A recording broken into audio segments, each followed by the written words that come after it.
Well, a very warm welcome to Prescott Hill Climb course here in Gloucestershire for the first of 2 days of speed action, with the emphasis today being very much on the classics Porsche sporting mark, the wonderful Porsches, the Porsche Club Speed and Hill Climb Championship, amongst a number of championships being contested this weekend, or certainly today, and it's great to be able to say at long last a warm welcome to some spectators actually here at the venue. We've been able to allow a very limited number of spectators in for the first time since the pandemic struck.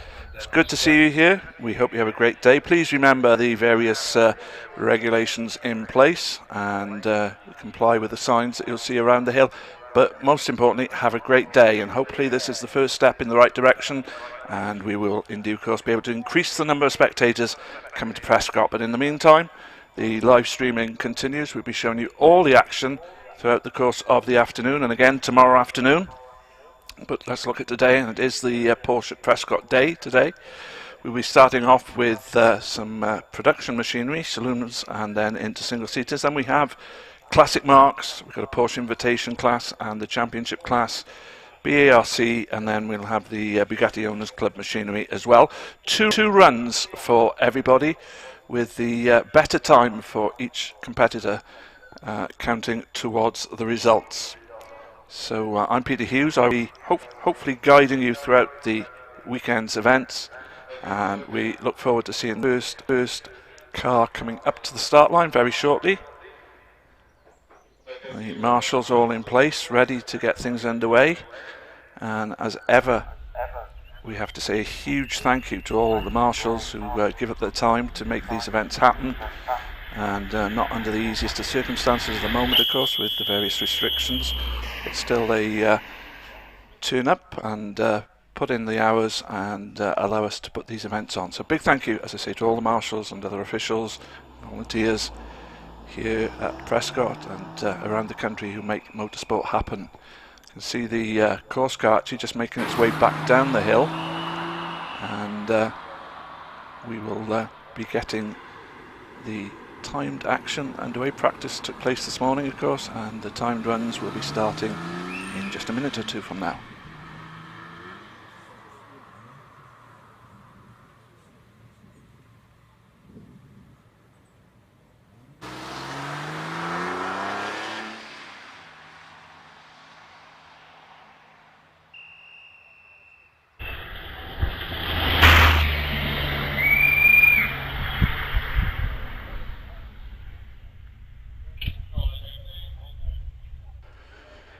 So the clerk of the course then makes his way back down to the start line, confirms by radio that the hill is clear, we can get things going, and the first car coming out, the Fiat Abarth 695 Triple S, glorious looking car, number 20 of Lee Carter.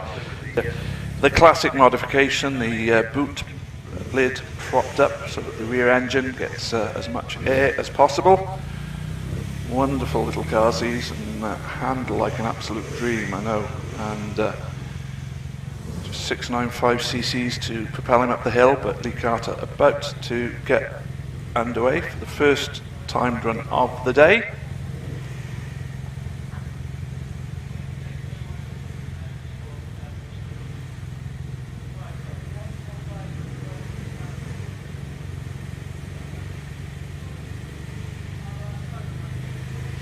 Wait for the green light. Hill controls about to give the all clear, and Lee Carter, and as I say, car number 20 in that Fiat Abarth 695cc machine will be the first car up the hill for this afternoon's competitive runs, and away he goes, and heads up towards the bridge as the second car comes up to the start line. That will be number 21 Anthony Ward in the BMW 2002. As under the bridge then goes the Fiat Abarth around to the left, heads off towards the first hairpin into the Torres. And around there he goes, safely through there, into the left, that was the right-hander, then into the left-hander as away goes our second car, Anthony Ward in the BMW.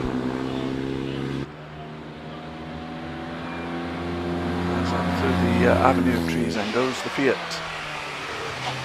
As the BMW rounds the hairpin. BMW going back to the 60s and early 70s, I think, the year for that car. Mark Hobbs was next up in his Escort Mark II, with a 2-litre engine under the bonnet, and away he goes.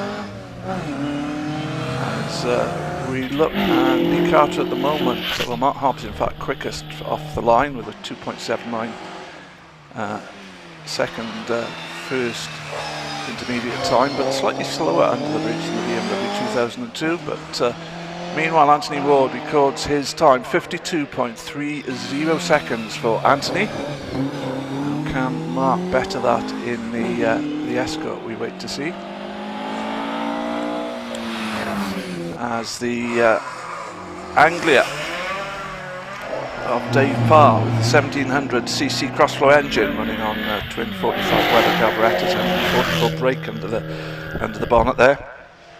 Away he goes. Car number 24. As we get a 53.23 seconds for Mark Hobbs, the time as he goes over the line.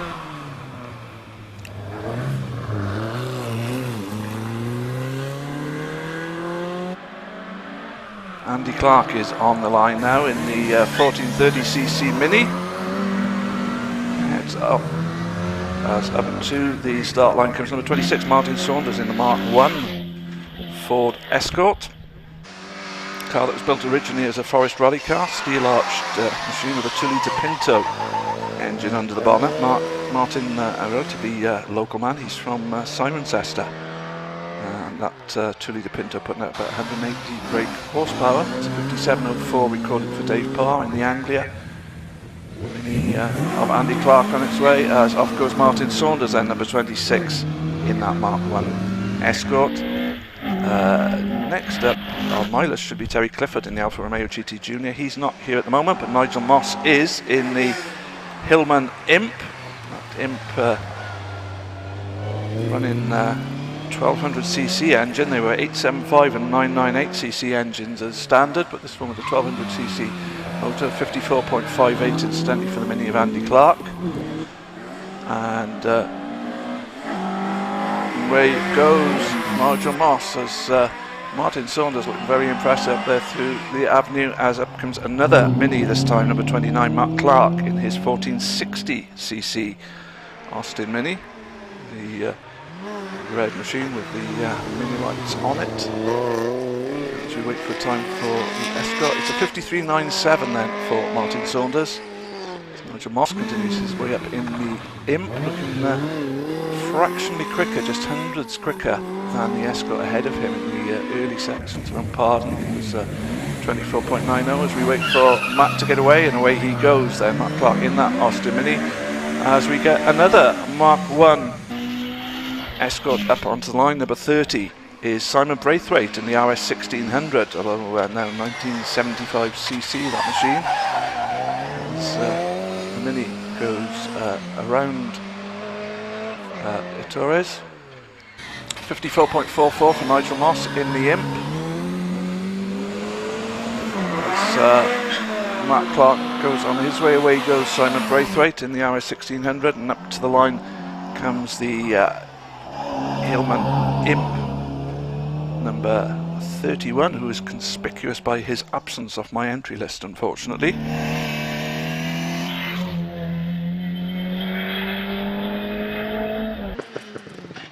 So yes, it's Mark Maynard's that's in that one. He's not showing up on my entry list for some reason, but yet new and in the Hillman Imp.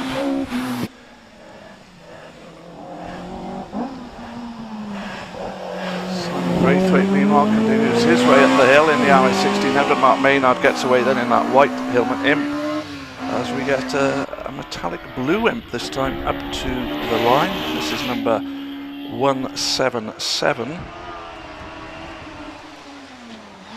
So that's Andrew Kearney in the 1020cc version, running in the Henny Cider Championship.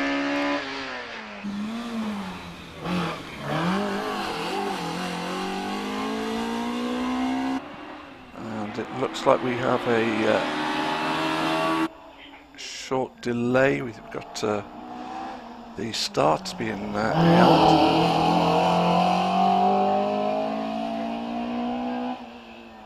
So I think that might have been possibly a moment from Mark Maynard, but he's carrying on up the hill and will complete his run with a 53.91 second time.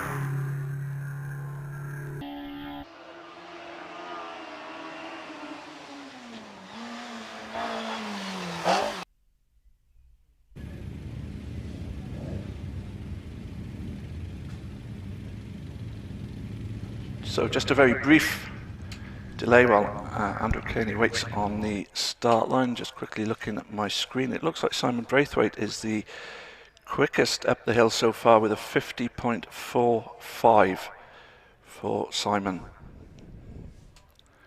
little bit of sweeping being done, in fact, on the exit of Tories, that looks like, and as soon as that's done, the marshals have done their work. They look like they're heading back behind the barriers, and we should be able to get things going again very quickly. Next up, as I say, will be the 177 machine, the car of Andrew Kearney, the Hillman Imp.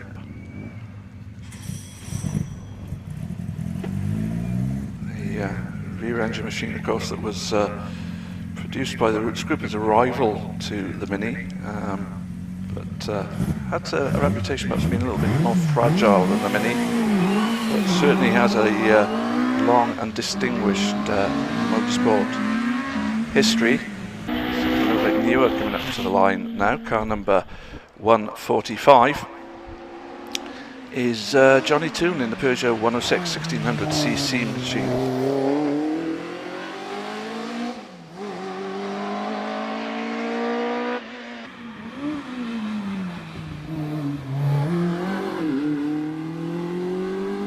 And in fact, just being informed, this is just a practice run for 145 at the moment. He will have 2 timed runs, everyone else on their timed runs this afternoon. But Johnny Toon catching up, taking a practice run up the hill now in the Peugeot 106.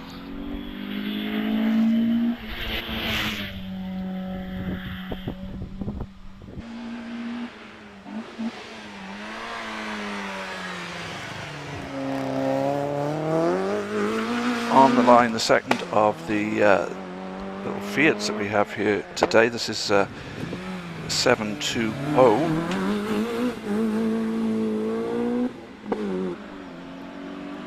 And this is David Fripp once again in the, in fact it's the second driver of this Fiat, of course, the 695 Triple S Fiat Abarth.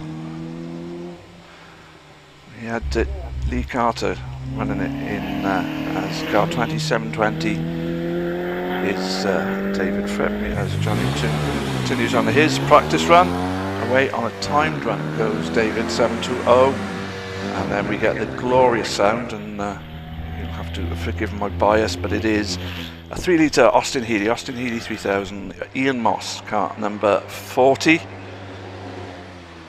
My confess to me, my favourite ever British sports car. Love the sound of that straight 6 3-litre engine, and running with the knock-on wire wheels, looking absolutely immaculate. So Ian Moss then sitting on the start line waiting to get away. He, I think, the first of the cars in his class P4 to take a time run up the hill, and away he goes as up to the line comes another Austin Healey, but the smaller machine this time. It is the Frog Eye Sprite of Ryan Eamer, car number 41, 1380cc under the bonnet for the Frog Eye Sprite, as it goes. So something less than half the capacity of the Healey. It's just rounded the second of the hairpins on up, so out of pardon, up towards the S's as away goes the Frog Eye Sprite, and up comes another car that continued the tradition of great British sports cars, because it is, of course, the Colin Chapman design. It is the Lotus Elan, car number 42, Mike Henney, 1760cc version. As we watch the 2 Healeys on the hill, a 56.81 then for Ian Moss in his 3 litre. And Ryan Ema continuing up as away goes Mike Henney then in that Lotus Elan. Now another great British sports car, although perhaps didn't enjoy the same reputation in its day. It's certainly become a classic subsequently. It's a Triumph Stag, number 43, Alistair Clark in the 2 litre Triumph Stag. Sits on the start line.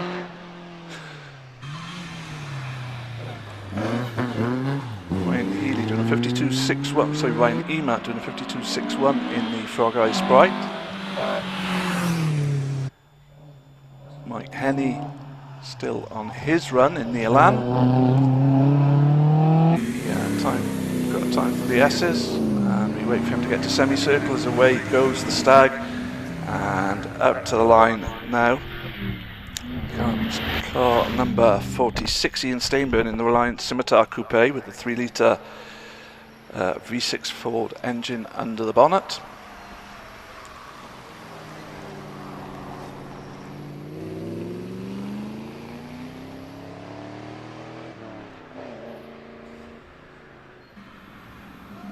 The Stag continues around Pardon on up towards Midway.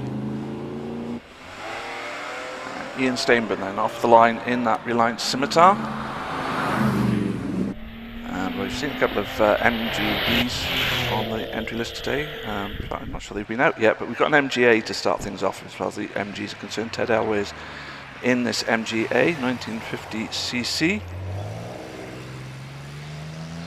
I don't think that will be the twin cam version, but I'm prepared to be corrected on that. As Alistair Clark in the Stag records a 66.75. Ian Stainburn still on the hill in the Scimitar, just going up through the S's. Away goes the MGA, and now it is an MGB that comes up to the line next, and it's the car number 48 of Charles Bolton with an 1840cc engine powering this sports car.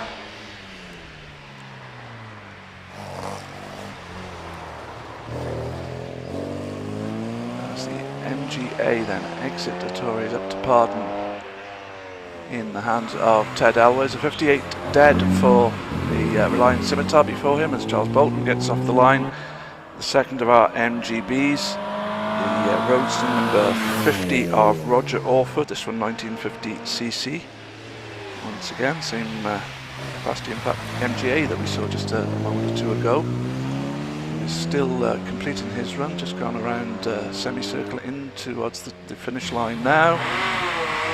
As away goes that second MGB, car of Robert Orford, and it's a 57 dead for Ted Elway's car number 47 in the MGA. MGB GT time now, number 51 is Brian Ashley, again 1950cc. Under the bonnet, cars were 1800cc as standard, of course, the MGB.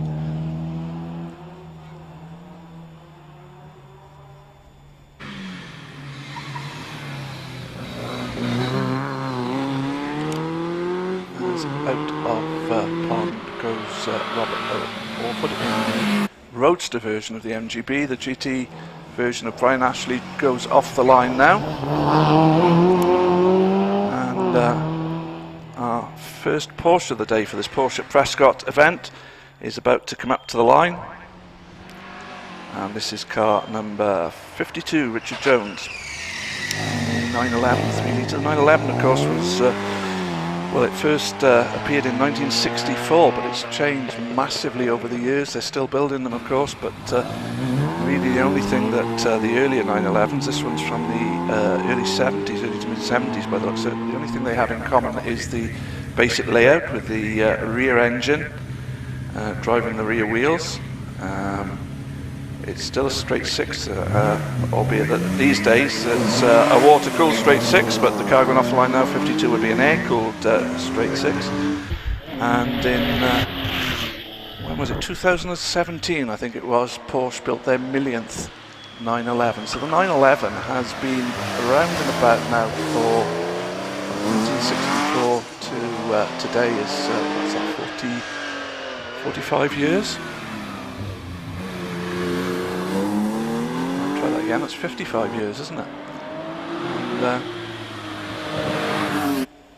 Richard Jones, meanwhile, going in his 3-litre version around Pardon, and going well as Steve Fenner, 186, goes off the line in his MGB Roadster, and it's the second of our Healy 3000s that comes up to the line this time.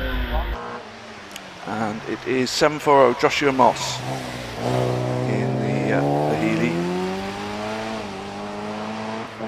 Once again a shared car. Ian Moss took it up the hill a little bit earlier, of course, as number 40. Now it's Joshua Moss going up the hill as car number 740 in that 3-litre Austin Healy, waiting on the line, and away he goes. And the Healy Sprite also coming for its, with its second driver on board, Ryan Eamer, that was number 41, 741. Here's Paul Eamer in the Austin Healy Sprite's 1380cc, as I said a little earlier. It's a car from the early 60s. And away he goes as the Healy 3000 makes its way around Pardon. We've the first of our single-seaters coming up to the line now. Number 44, Mike White in the MG Special, 1950cc.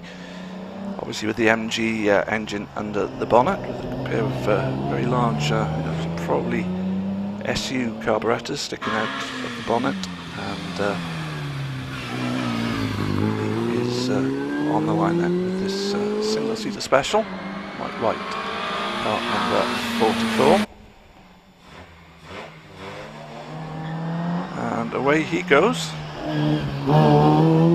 as up the line comes car 191, and this is Jeremy Rivers Fletcher in the Triumph Special. Jeremy, who maintains the family heritage, his father was involved with BRM and various British racing marks. He was a wonderful raconteur and competed many years, and Jeremy continues that tradition. He's in the 2.5 litre Triumph Special, and away he goes. Up to the line now, the first of our GT sports cars. Number 60 is Martin Jones in the Elva, the Mark 7 Elva. Old English white. Elva with a 1594cc engine under the bonnet. That was Jeremy Rivers Fletcher exiting to Pardon, and around there a little bit of opposite lock on the exit. Mike White in the MG Special, recording a 61.1. What can Jeremy Rivers Fletcher do as he goes up towards the S's? And away goes Martin Jones in that Elva, sounding absolutely glorious. Hazel Nichols, number 62. In fact, it's Carol Nichols, or it says Hazel on the side of the car. Carol Nichols is in the Nike Mark IV, 1600cc. That may well be in the Formula 4 machine originally. It's 54.4 for Jeremy Rose Fletcher. Martin Jones continuing his way in the Elva around Pardon. Carol Nichols on the line, car number 62. Away goes Carol. Number 63 is the wonderful Jaguar C-Type of Christopher Wigdall. 3.4 litre Jaguar engine powering this glorious looking machine. Yet another of the great British sports cars that we've really excelled in over the years. 50.19 for Martin Jones then in the Elva.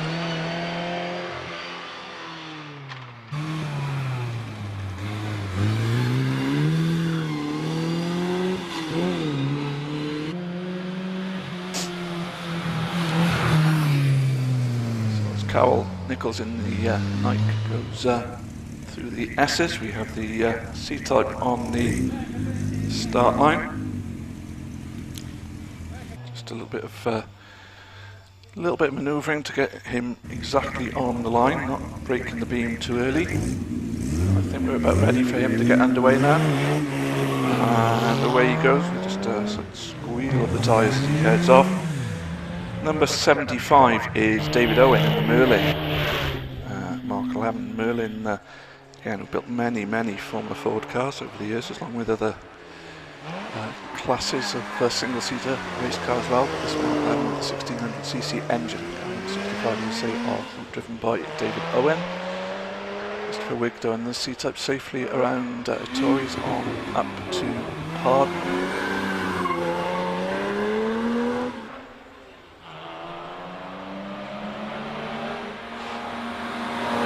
Crunch the gears as he gets it into gear, and away goes number 65, David Owen, then in the Merlin.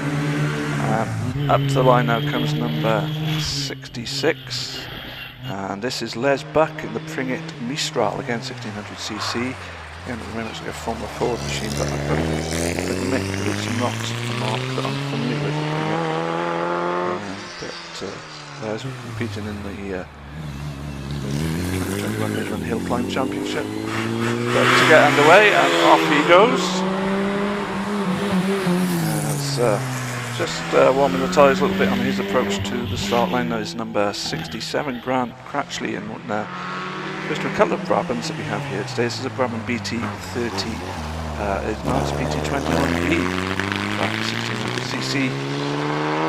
It's a Formula 3 machine of Grant Cratchley on the line.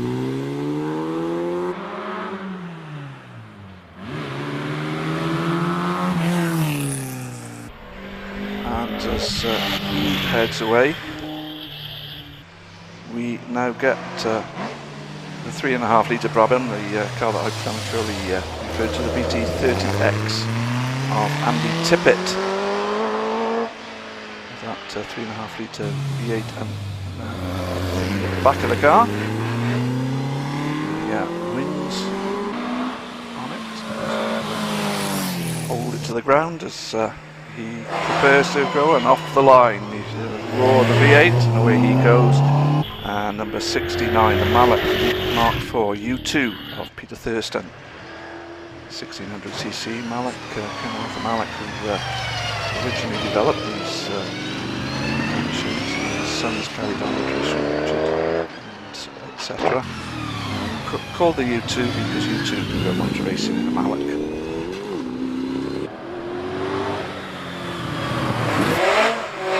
He goes away, and we watch Andy Tippett powering that 3.5 litre Brabham around through the S's. I think this will be a good time. Thurston and Tories in Mallock. On the line now is car number 70, Thomas Smith in the BMW Z4, 2.5 litre version of Z4.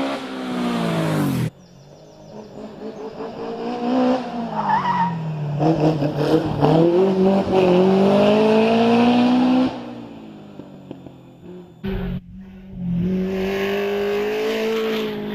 away goes Thomas Smith then in the Z4, and it's a Mazda MX-5, a car with which the Japanese basically picked up the baton of producing affordable sports cars with this.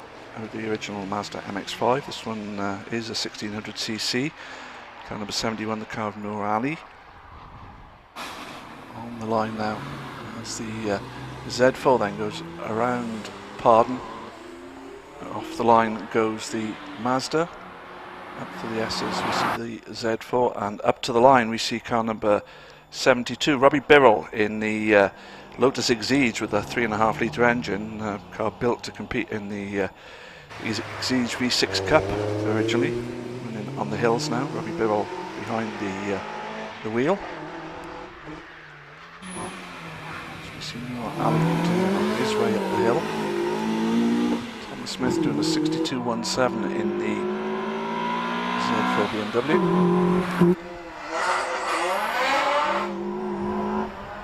Well, we've seen the MX-5, now we see another Japanese sports car. It's the Honda S2000 of Phil Ludbrook, car number 73, who comes onto the line. There's that V6 engine Exige around to Tories. A bit wide on the exit, but stays on black stuff. Heads up towards Pardon.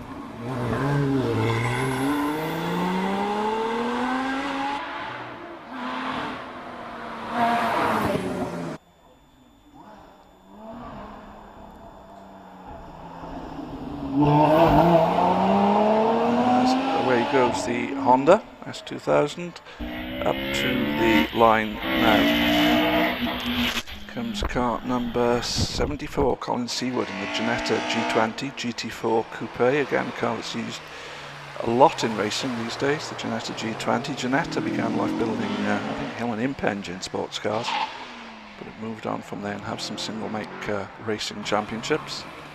And this car that is eligible for the GT4 category in sports car racing on the hill here today in the hands of Colin Seawood. 1400cc, the engine under the bonnet.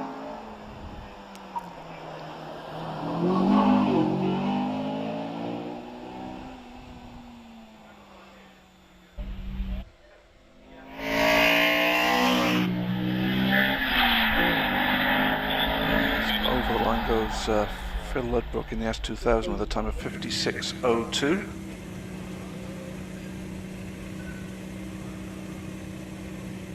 And I think we just have a momentary delay once again on the hill.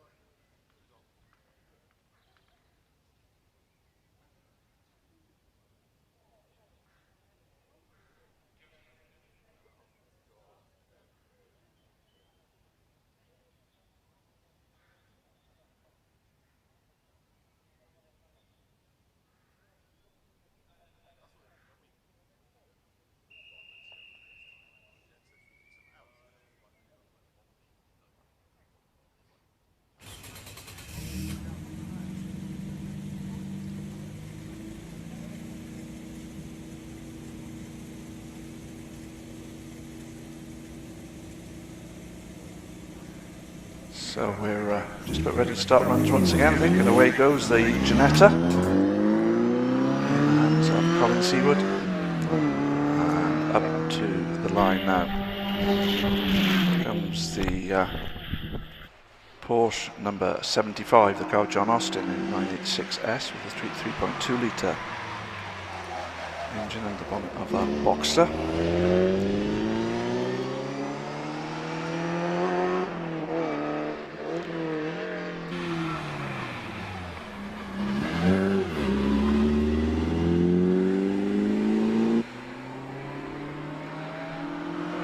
Goes as the 1400cc Ginetta goes up through the S's, and onto the line comes a 2 litre version of the Ginetta G20. This one car number 76, driven by John Brunner. We run in these cars, incidentally, all these sports cars running in the Classic Marks category.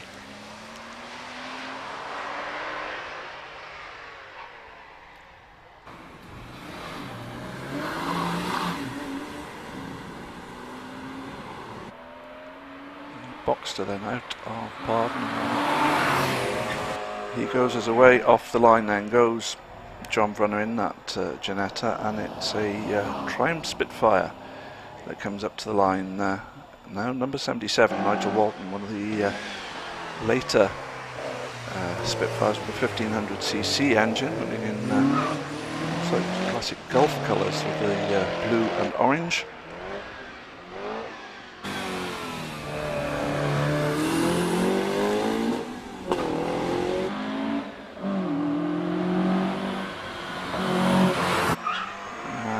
Away goes the Spitfire, and the midget up onto the line now is number 79, the car of Jamie Fisher-Pearson, this one a 1500 midget. You see number 78 on the list was another midget, Ian Benningfield, not coming up to the line at the moment, at least, as the Spitfire continues its way up to Pardon, and away goes the midget. It's another Mazda MX-5, Mark Harris, number 80, 1840cc. This one, the early one that we saw was a 1600. This is an 1800. Certainly brought out a little bit. Mark Harris then, running in classic marks with this MX-5.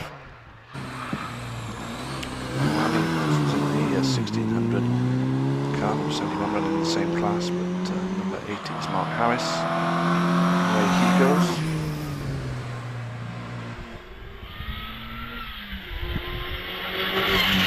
the line now comes one of the Blackpool-built TVRs, number 82, Mark Hankins, in the 2.5 litre Vixen, TVR Vixen. On the line now.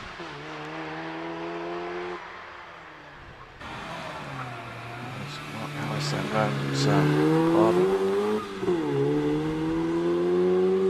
Mark Hankins about to get off the line.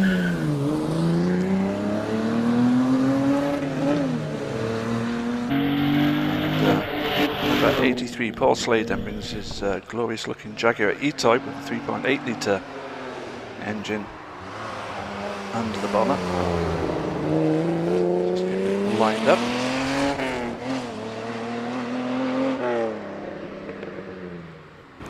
As we watch on screen, Mark Harris go around, Mark Hankins go around Pardon in that 2.5 litre Vixen.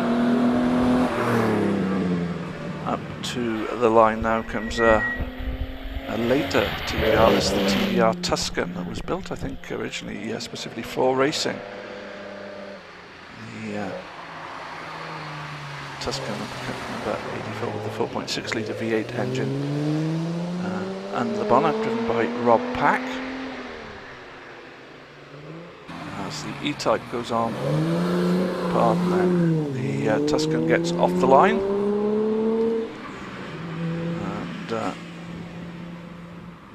Number 85 is more Mazda machinery. This time it's Howard Barnard. And again, an 1840cc Mazda MX-5.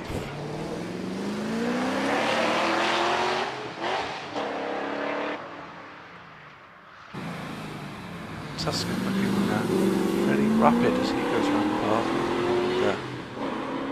He looks set for a quick time at this stage. 56.94 was the time for the E-Type, incidentally, as we watch Rob Pack on his way up the hill, head in towards semicircle, up to the finish line with a 49.97 second run there. So a quick run there for Rob as Howard Barnard gets off the line in the Mazda MX-5. Once again, it's TVR machinery that comes to the line. It is Mark Everett, this time in the TVR Griffith 500, the 5 litre version of the V8 engine under the bonnet with this one. And the name on the side of the car for Mark Griffith, the Griffalo. Car number 86, Mark Everett in that Griffith.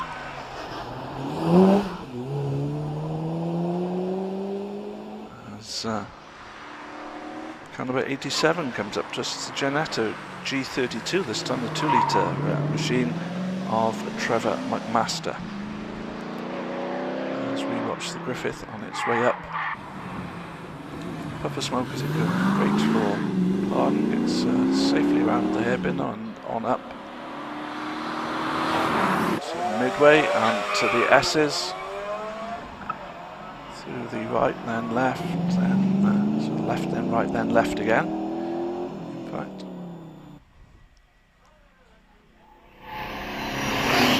semicircle and up towards the line, and a time of 51.94 then for Mark Everett in that 5 litre TVR Griffith as Trevor McMaster continues on the way in the Genetta.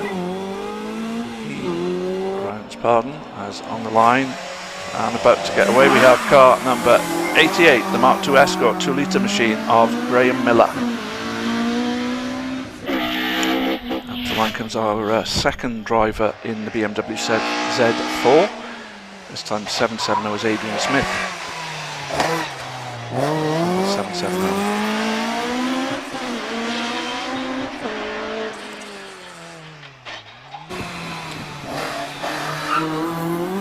51.40 then for the Genetta. What can Graham Miller do in the Mark II Escort? He comes through midway on towards the S's as up to the line comes 771, the second driver in the Mazda MX-5, the 1600. We saw Noor Ali go up. This is Emma Ali in the car, number 771.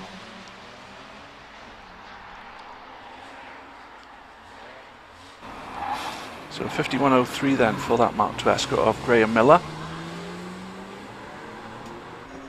As the Mazda gets off the line, and it's another of our Porsches, Richard York in the GT3 specification. Porsche, it's a 911 and the 997 version with a 3.8 litre engine under the bonnet. Now into the Porsche Invitation Road class, in fact. As Emma Ali gets around, Torres on up to pardon, the 56.85. Meanwhile, for the BMW of Adrian Smith, as Richard York gets off the line in that Porsche. Next up, 102 is Phil James in the Porsche Cayman with a 3.4 litre engine. Phil from South Wales, long-time rally driver, now competing in hill climbing. He was running a John Cougar Works Mini, but he's now switched to Porsche Power in this Cayman, which I think he brought out a little bit last year, but competing in regularly now. Phil is very, very successful upholstery and furniture business in South Wales. Emma Ali, meanwhile, is on a 61.32.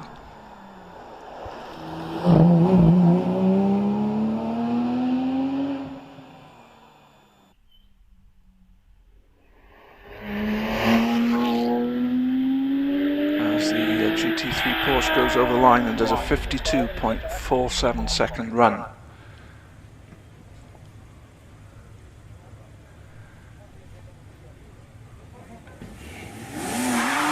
Away goes Phil James, a little bit of wheel spin off the line now as he heads up towards the bridge, and up onto the line comes 104. That's Simon Tarling in his GT3 996 version of the 911 3.6 litre engine. Phil, meanwhile, heading up towards Pardon in the Cayman. Round that left-hander he goes. A little bit slow, possibly. I'm not sure if he might even have missed a gear actually coming out of that hairpin, but away he goes through the S's. As onto the line comes 105 Robert Lancaster Gay in his 997 GT3. The 996 GT3 of Simon Tarling. Goes around Pardon. We wait for a time for Phil James. It does a 53.10 in the Porsche Cayman.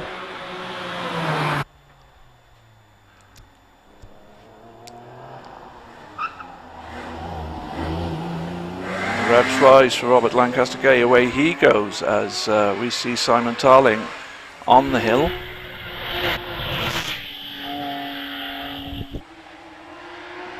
And up onto the line then, the GT Sports car, number 107, the Lola T492 of Graham Lokes, the 3.2 litre engine powering that sports racing car. And really gets away off the line there. The Porsche, this time it is car 108. It's Peter Turnbull in his 997 Cup machine, 3.6 litre version. As we watch the Lola just coming out of Pardon, 49.80 incidentally for the GT3 Porsche of Robert Lancaster Gay. Good time for him. What can the Lola do? As away goes 108 Peter Turnbull in his Porsche. Waiting to come up to line. Next it is 109 Peter Howells in the 911 RSR, 3.8 litre engine. Glorious looking machine that. 47.00 then for the Lola. Turnbull on the hill, just going around Pardon and waiting to get off the line, as I say, 109 Paul Howells in the 911 RSO. Sounding absolutely wonderful as he heads away out towards the bridge, and up onto the line comes the Boxster number 106.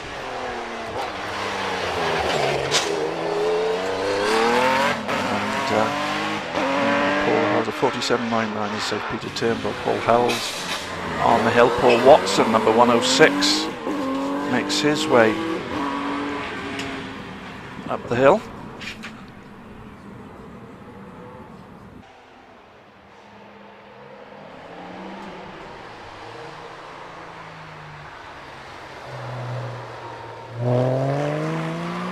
Barber 110, the next car up in his 911, 45.57 for the RSR Porsche then of Paul Howells.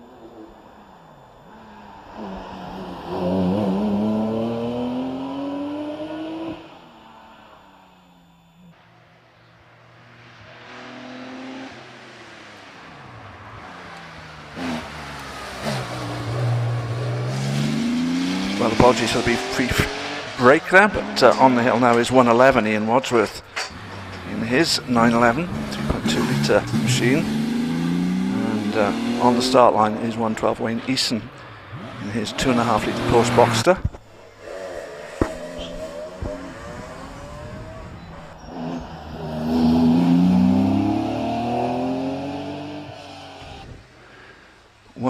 Thomas Robinson in the 3 litre 911 Carrera, one of the older 911s on the line now.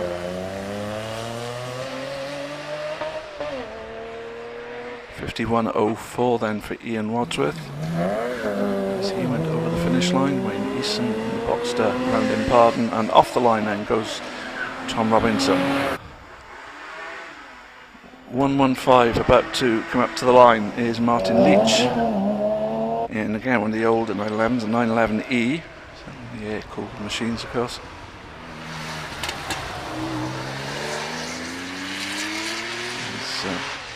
Thomas Robinson rounds Ettores and heads on up at 50.62. Good time for the Porsche Boxster of Wayne Eason. Martin Leach, as they sat on the line, Tom Robinson ended up through to the S's as Martin Leach comes off the line. And it's front engine Porsche machinery now, because it is car number 116 Stephen Drury in his Porsche 944. Again with 3 litre motor, but in front of the driver, of course, in the 944. Thomas Robinson does a 53.03. Martin Leach comes into pardon and around there. Stephen Drury waits for the green light in the 944.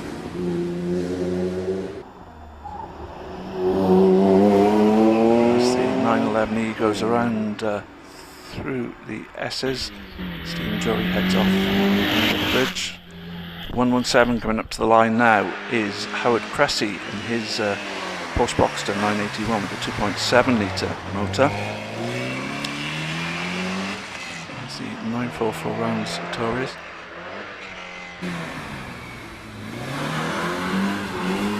Away goes the Boxster off the line. A bit of tyre warming going up on with 118, and his approach to the line is Ross MacDonald in the 911 Carrera with a 3.3 litre engine in the back of it. So what time can the 944 in the hands of Stephen Drury do? A 51.11 for the front engine Porsche, as away goes that 911 of Ross MacDonald. Number 120 coming up towards us now, it's Andy Fagan in his Porsche Boxster, a 3.2 litre version.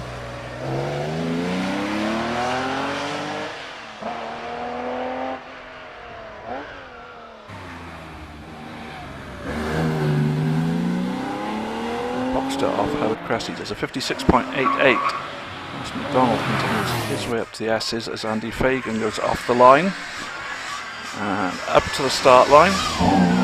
There's plenty of tyre smoke. It's 121. It's Justin Mather in his Porsche 924 with a 2.7 litre engine in that front engine Porsche. 52.65 then for Ross MacDonald in the Carrera, 3.3 litre Carrera. away goes Justin Mather, and up to the line now comes 122. It's Geraint Evans in the 3 litre Carrera.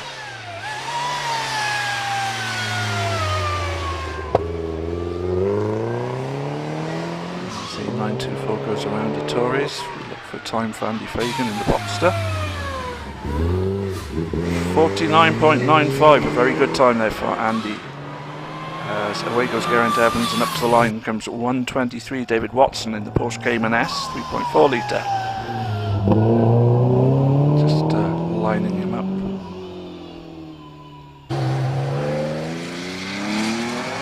So watch Geraint Evans rounding the Tories and going up towards Pardon. Around Pardon he goes. 49.13 for Justin Mather in the 924. Good times being put in now by these Porsches as the Cayman goes off the line.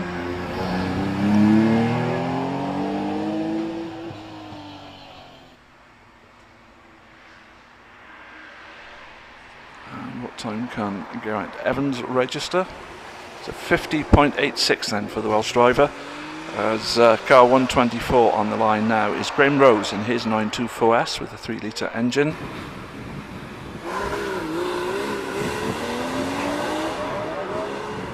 Away he goes, and up to the line comes number 125 Carl Lupton in the 944, again 3 litre motor.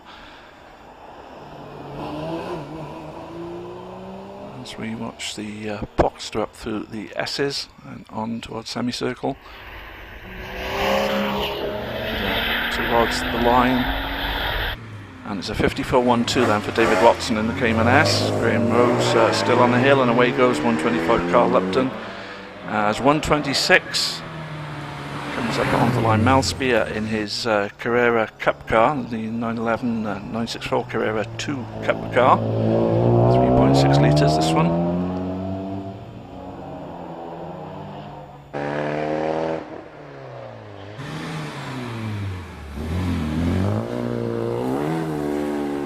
Rose goes to 55.05 in the 924S. Mal Spear heads away then in that Carrera Cup car. Carl Lupton is the man on the screen there with the S's in the 944. And onto the line comes 127. This time it's Richard Snow in the Cayman GT4 machine, 3.8 litre Cayman. Immaculate looking car. As we watch Mal Spear rounding Pardon. Away goes that 127 machine of Richard Snow. 128, a classic looking mid-80s 911 Will Goff in the 911 SSE. It's a 1750cc entry list. Interestingly, see about that.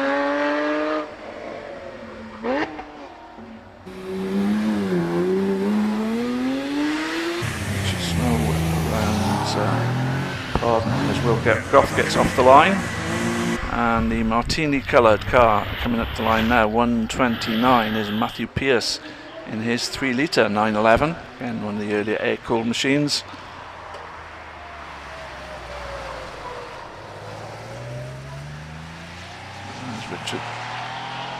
As rather Will Goff, I should say, has rounded Ettores and now into Pardon. Matthew Pearce leaves the line.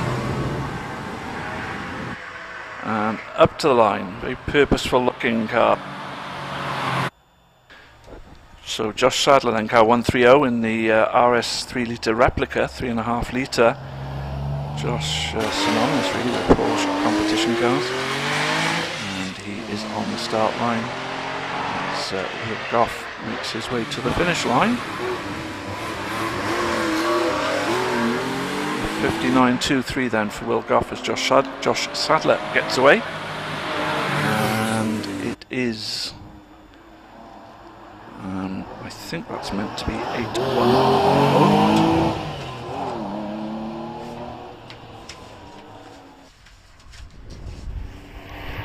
And that's David Hilton. Car 810 Porsche 996.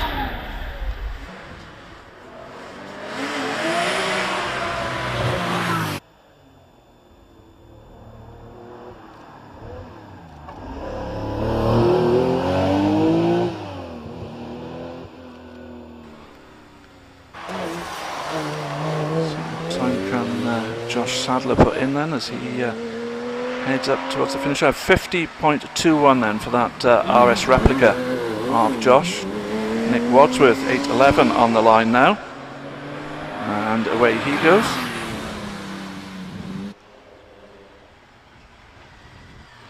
And it's back to a single-seater action as 140 is William Adams in the OMS with the 1098cc engine in the back of that single-seater. Wadsworth rounds pardon, and away goes the OMS. And up to the line now, it's another of our two driver cars. It's 141 Ian Hunt in the Austin Cooper S, 1293cc, beautiful looking original shape Mini.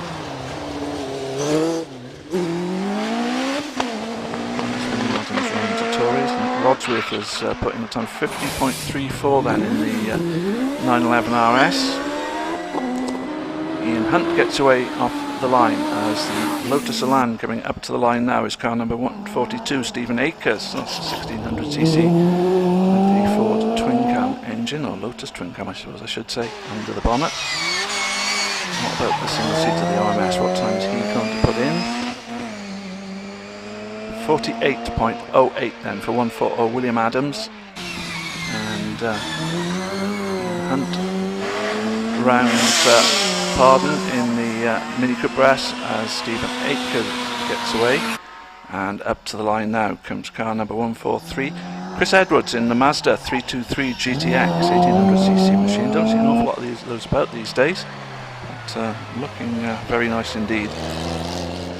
As the Elan gets around Torres, Ian Hunt meanwhile is heading towards the finish line in the Cooper S and does a 56.24 Mini.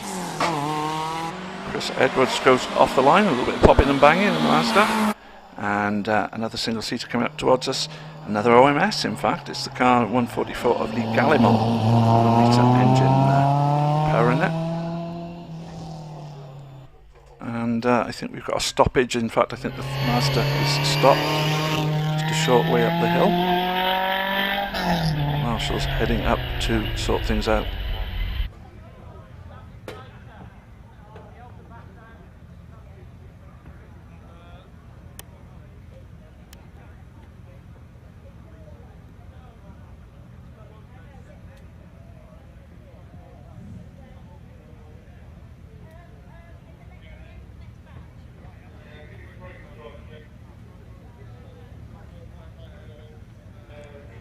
It's a suspected broken drive shaft, unfortunately, on the Mazda 323, and I think he's just going to be able to roll it back down the hill, because unfortunately he didn't get very far at all. But just a minute or two delay whilst that is sorted out.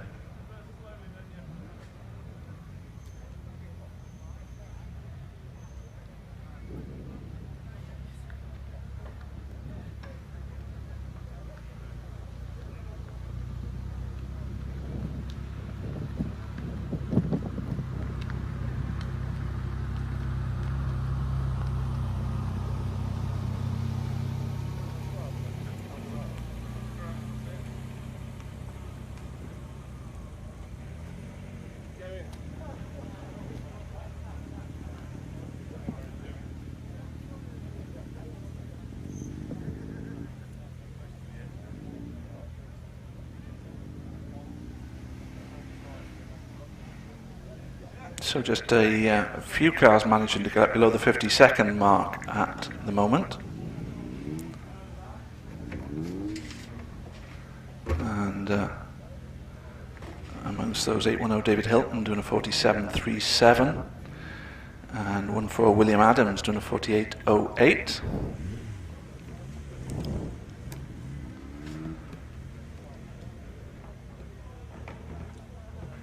So the Porsche 996 of David Hilton then, as I say, doing a 47.37. William Adams 140 in the OMS single seater, a 48.08. And we'll give you some more times in just a moment or two.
Well, action back underway while I receive a lesson in basic computer literacy, so I can tell you some more of the results in a moment or two. But on the hill at the moment, Lee Gallimore in the single-seater OMS, and also I think, yes, Johnny Toon, who did a practice run, you may remember, a little bit earlier, now on the first of his timed runs in the Peugeot 106.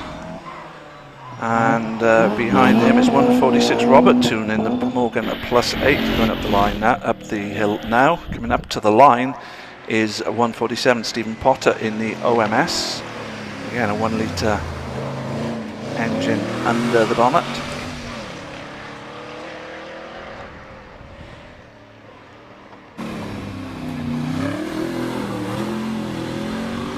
Back to some times in just a moment. As Robert Toon continues his way up the hill in the Morgan +8. Stephen Potter about to get off the line. And a very standard looking car 148 Neil Bateman in the Ford Fiesta with a 2 litre engine.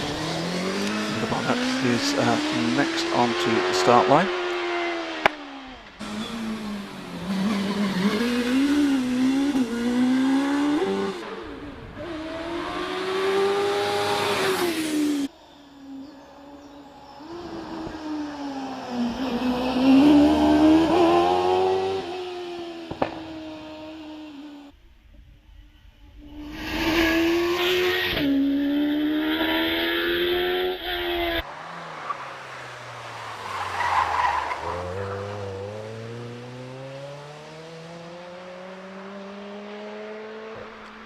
On the line now, car 149 is Alan Boyce in the Triumph GT6.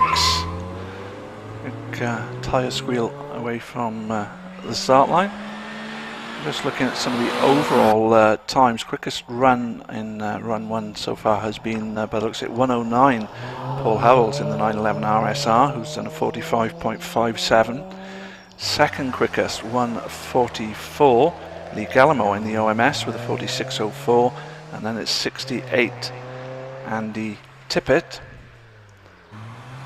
in the Brabham BT30, the 3.5 litre engine with 46.40.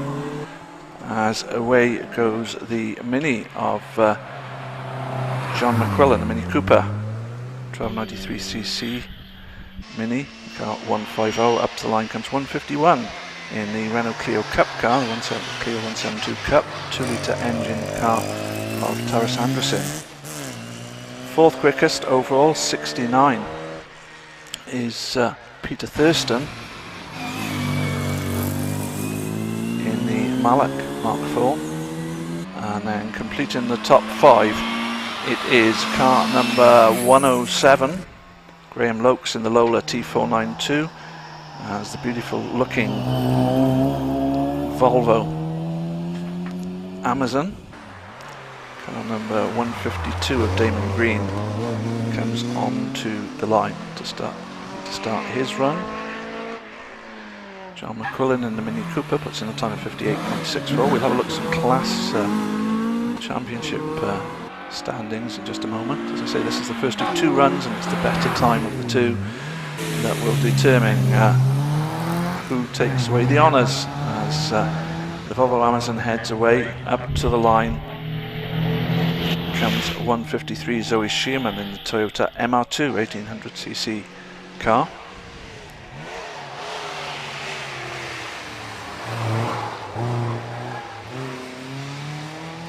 A 52.78 for Taras Anderson in the Clio Cup car.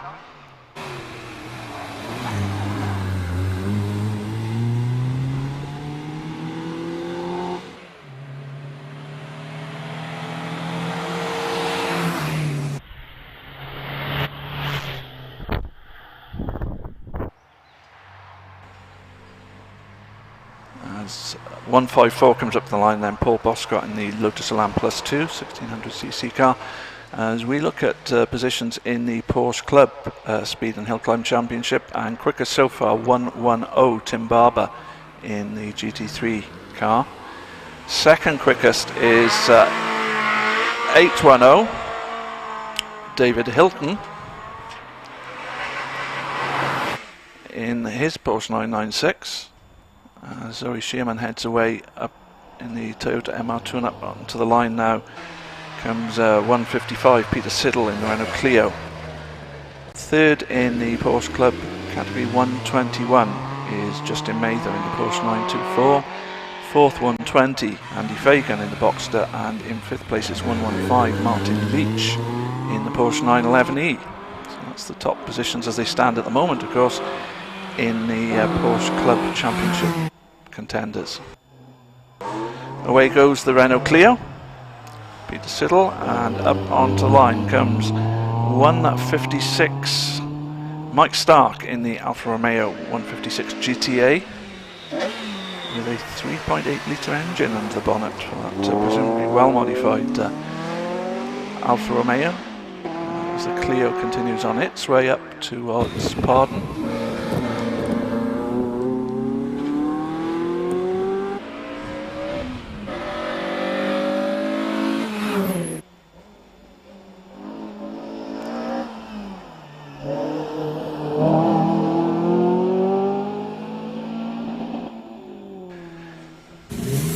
In Class P3, which was some of the earlier cars that we saw, the quickest time so far is Mark Maynard, car number 31 with a 53.91, just 600ths of a second quicker than car 26, Martin Saunders in the Mark 1 Ford Escort.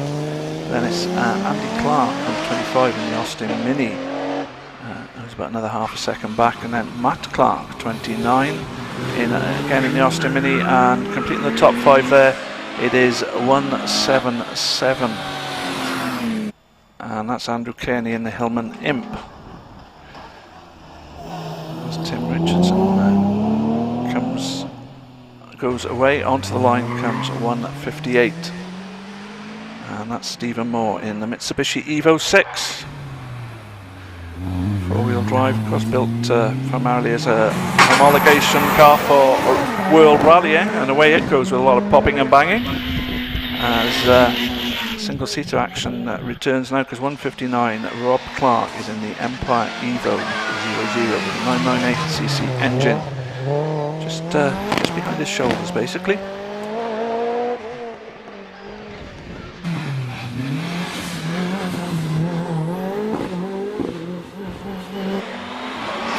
As away goes that single-seater. It's the sport racing car number 160 that comes up the line now. It's the Radical SR4 Club Sport machine. Radical, hugely successful in building sport racing cars for club racing. And this is car 160 Clive Worcester in this Radical. Just looking at class P4, Brian Ashley quickest so far there in car number 51, the MGB GT. Second is number 42, Mike Henney in the Lotus Elan. Third is 741, Paul Emer in the Austin Healey Sprite. In fourth place it's 50, Robert Alford, but in the MGB Roadster. And in fifth place, number 43, Alistair Clark in the Triumph Stag.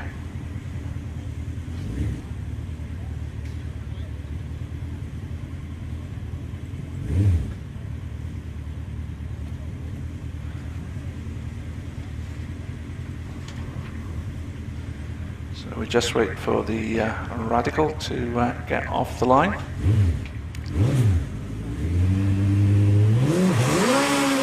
And away he goes. Class M3, meanwhile, is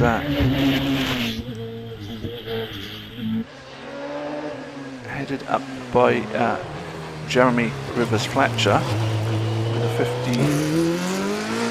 Well, in fact, because M1 is done on handicaps, and the time on handicap is a 54.40, ahead of 68 Andy Tippett in the Brabham BT30X, and 60 Martin Jones, Martin in the Elva Mark 7. As up to the line now comes the Mini of the Austin Cooper Mark 2 two-driver car. This time it's Adele Hunt who is driving this car, number 841.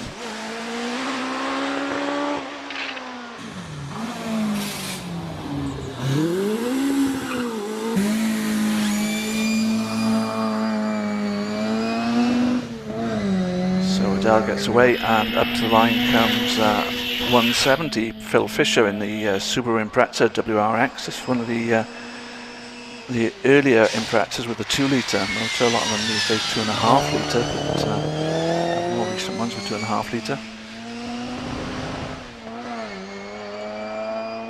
We move to the classic marks. Got to be meanwhile. Quickest so far, Robbie Birrell in the Lotus Exige V6 Cup car, time of 49.82, and in second place is 84. Rob Pack in the TVR Tuscan, his time was 49.97, so not too much between the top two there. Or indeed third place, 85, Howard Barnard in the Mazda MX-5, who did a 50.29. Fourth is number 88, Graham Miller in the Mark II Escort with a 51.40. And in fifth place it's 87, Trevor McMaster in the Ginetta G32. Trevor's time of 51.40. So that's the top five in the classic marks.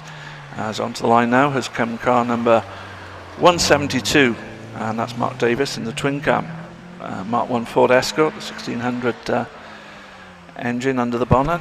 Few and far between these days. The Escort twin cam sounding very nice off the line though, that 172 car, as he's followed up to the start line by 173, and that's Philip Lane in his Porsche 944.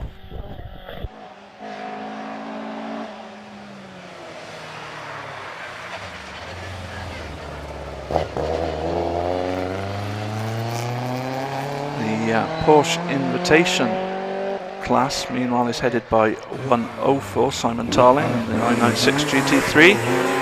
As away goes the 944 of Philip Lane, and up onto the line comes 174, and this the Fiesta ST line of Andrew Till, just 998cc under the bonnet, but I know from personal experience they go a bit. These cars, certainly for a road car. Second in the Porsche Invitation class is 105 Robert Lancaster Gay in his 997 GT3, just 0.03 of a second slower than Simon Tarling, who leads.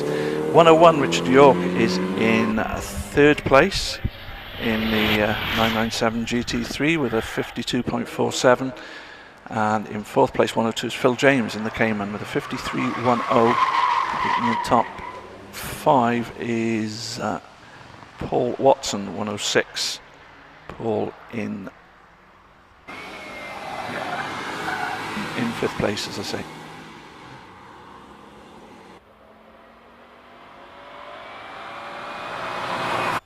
On the line then, it's 175 Sophie Lane in the Porsche 924. As the Porsche Invitation race class is headed by car 109 Paul Howells in the 911 RSR, his time 45.57. 107 Graham Lopes in 2nd place in the Lola T492 with a 47 seconds exactly. And 108 Peter Turnbull in the 997 Cup car with a 47.99. As away goes the 924, and onto the line now comes David West 178 in the Peugeot 106 GTI.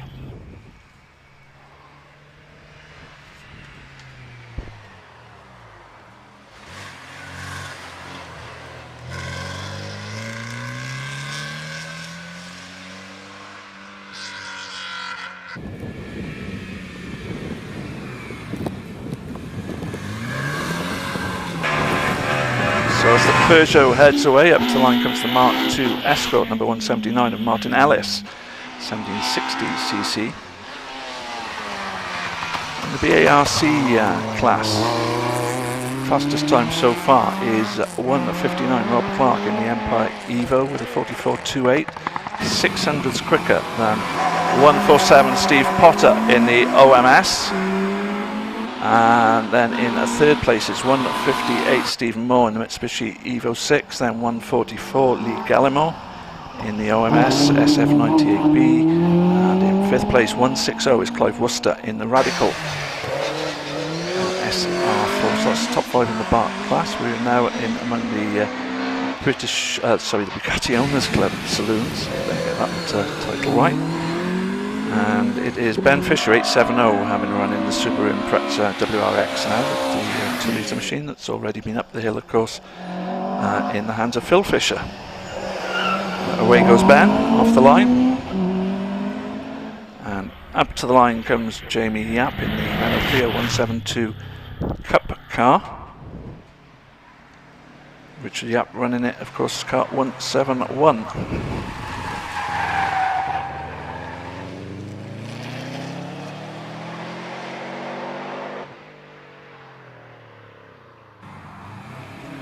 So Jamie Yap heads away then in the Renault Clio Cup machine as the Impreza heads around Pardon, and up onto the line comes 180, and this is Mark Tuth in the Lotus Elise,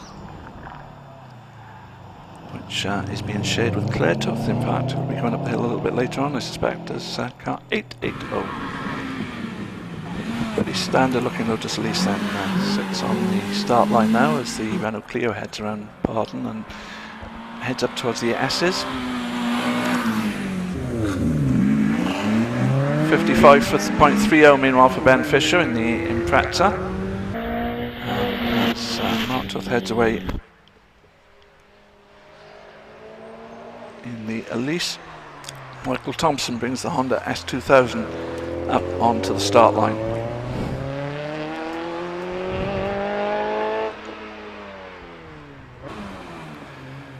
The Elise then goes around Pardon, really well planned that Lotus, as the Honda heads away.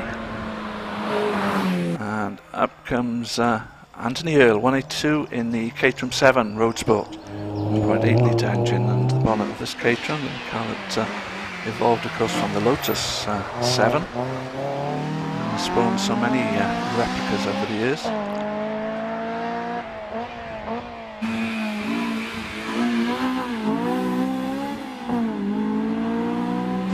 So away goes 182 Anthony Earl, and up to the line comes the glorious looking 183, the MG M-Type of Frank Ashley. Comes onto the line on those skinny bicycle tyres, wire wheels, and just looks absolutely wonderful. I'm not sure he's in line for FTD today, but it's certainly a sight well worth seeing.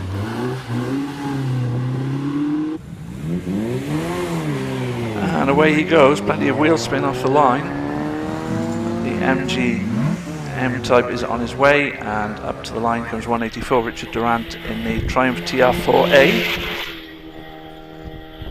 Triumph who produced the whole line of sports cars, starting with the original Triumph Roadster, as driven by Bergerac in the eponymous television series, and then through the different TRs all the way up, of course, to the TR7.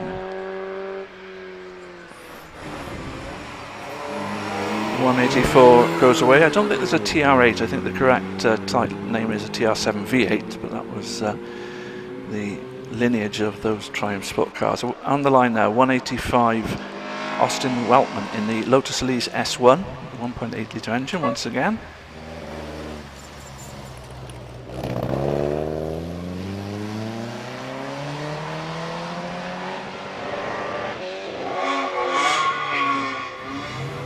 And away he goes, and we're just waiting to see what Frank Ashley will record in that MG M-Type. He's through semicircle and over the line with a 74.01 in that fabulous car. 192 then on the line. Tim Jeffrey in the Renault Alpine GTA, turbocharged 2.5 litre engine powering this Renault mid-engine machine. Away he goes. Sounding very good indeed.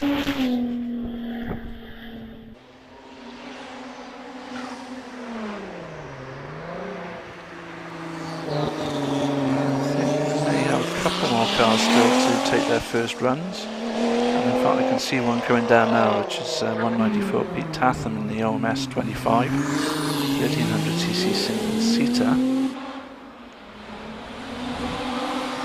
So just a couple more cars, and I think that will have completed our first runs.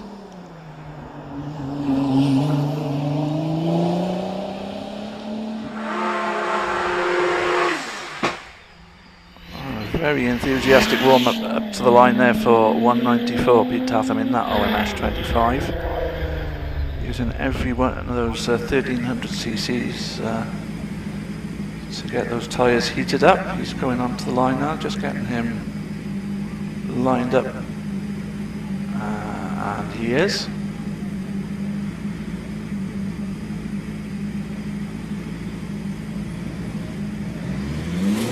Revs rise, and away he goes, and really just tramping a little bit there as he tried to get the power down. But on the line now comes 195 David Strange in the Crossley 9S, the 2 litre sports racing car.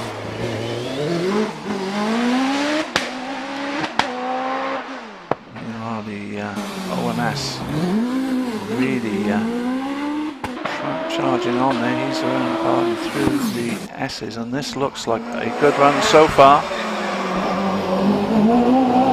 It's up towards semicircles. Away goes David Strange in that Crossley Sports Racing car. But what about Pete Tatham? What time can he put in as he goes over the line now and does a 39.35? So a good time there for Pete Tatham in that OMS, 39.35.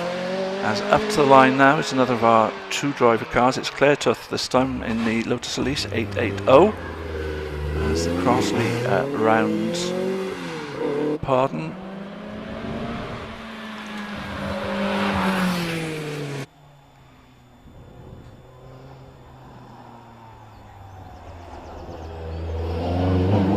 And away then goes the Lotus Elise.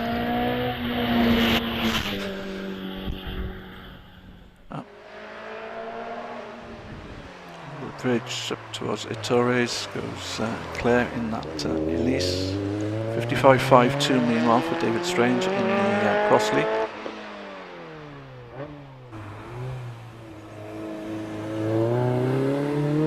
In the Bugatti Owners Club Saloon class, quickest to date is 871 Jamie Yap in the Renault Clio 1072 Cup car, and he is significantly quicker, in fact about 1.7 seconds quicker than his in fact well, Porsche, because this is done on handicap, but it is Jamie Yap that leads on handicap, ahead of 171 Richard Yap In third place, it's 174 Andrew Till in the Ford Fiesta.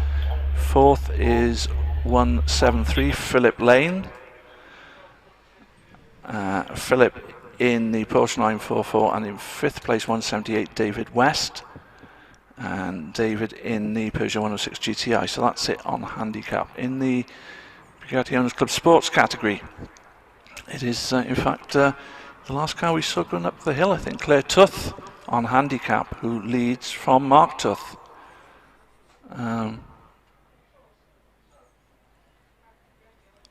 In third place then it's Michael Thompson, 181.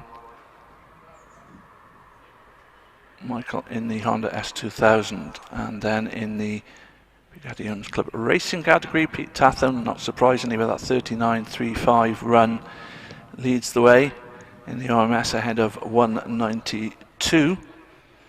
Tim Jeffrey in the Renault Alpine, and then 195 David Strange in the Crosley. So that's all the classes. Let's have a look again. We did talk about fastest times of the day. Let's see if that's changed significantly, and it is Pete Tatham who's got the fastest time of the day by the looks of it, with the 39.35, yeah. And then it's 159 Rob Clark in the Empire Evo with a 44.28. 147 Steve Potter in the OMS 2000M, and then it's 109 Paul Howells. Paul in the Porsche 911 RSR, and completing the top five is 158 Stephen Moore in the Mitsubishi Evo 6. A good run there from the saloon car to be fifth fastest overall. So that's the situation after the first runs, and we'll be back underway very shortly with run number 2.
So run 2 gets underway then. Lee Carter in the Fiat 695 SS Abarth on his way up the hill. He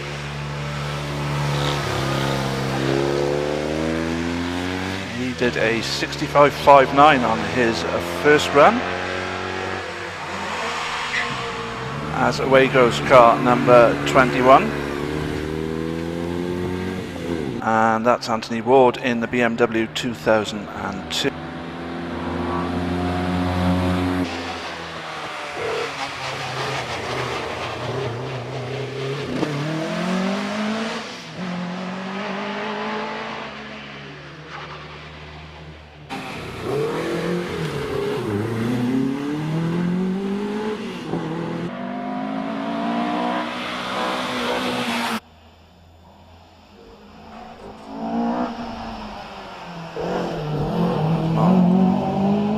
Heads away.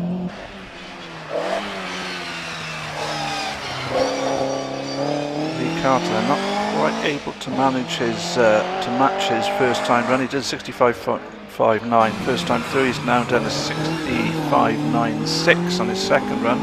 As 24, Dave Parr lines up in the 1700 cross-flow engined Ford Anglia. Up on the line comes 25, Andy Clark in the Austin Mini.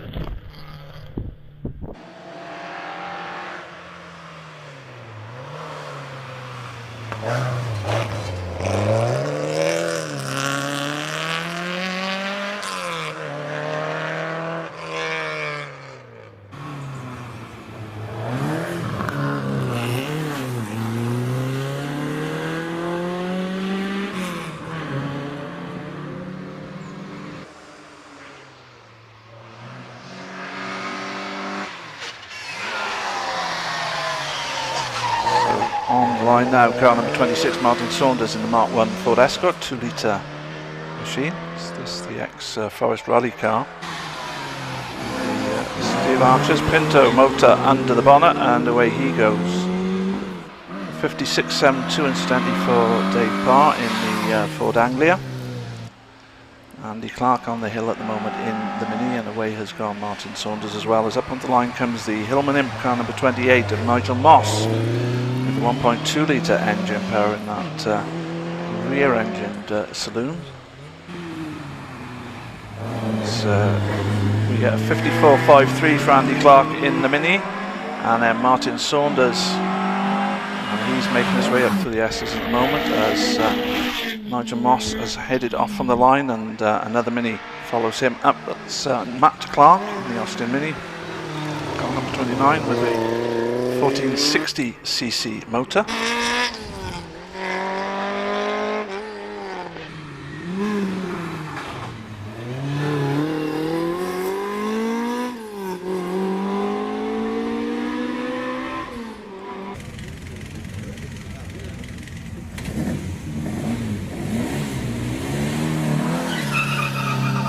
So Matt gets away in that Mini. Up to the line comes number 30. It's the Mark 1 Escort of Simon Braithwaite, the RS 1600, as Nigel Moss records a 54.43 in the 1200cc Imp.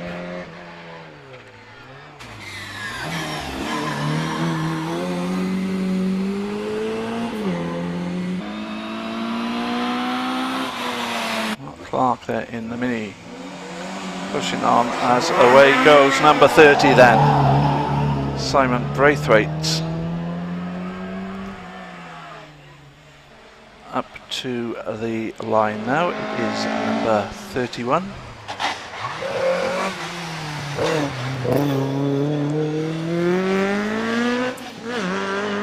As we focus on the Mark 1 Escort, 31 was Mark Maynard in the Imp.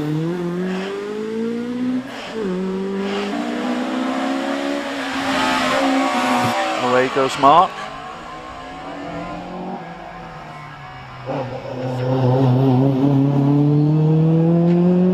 177. Next up, Andrew Kearney and his Hillman Imp. As Simon Braithwaite puts in a 51.04.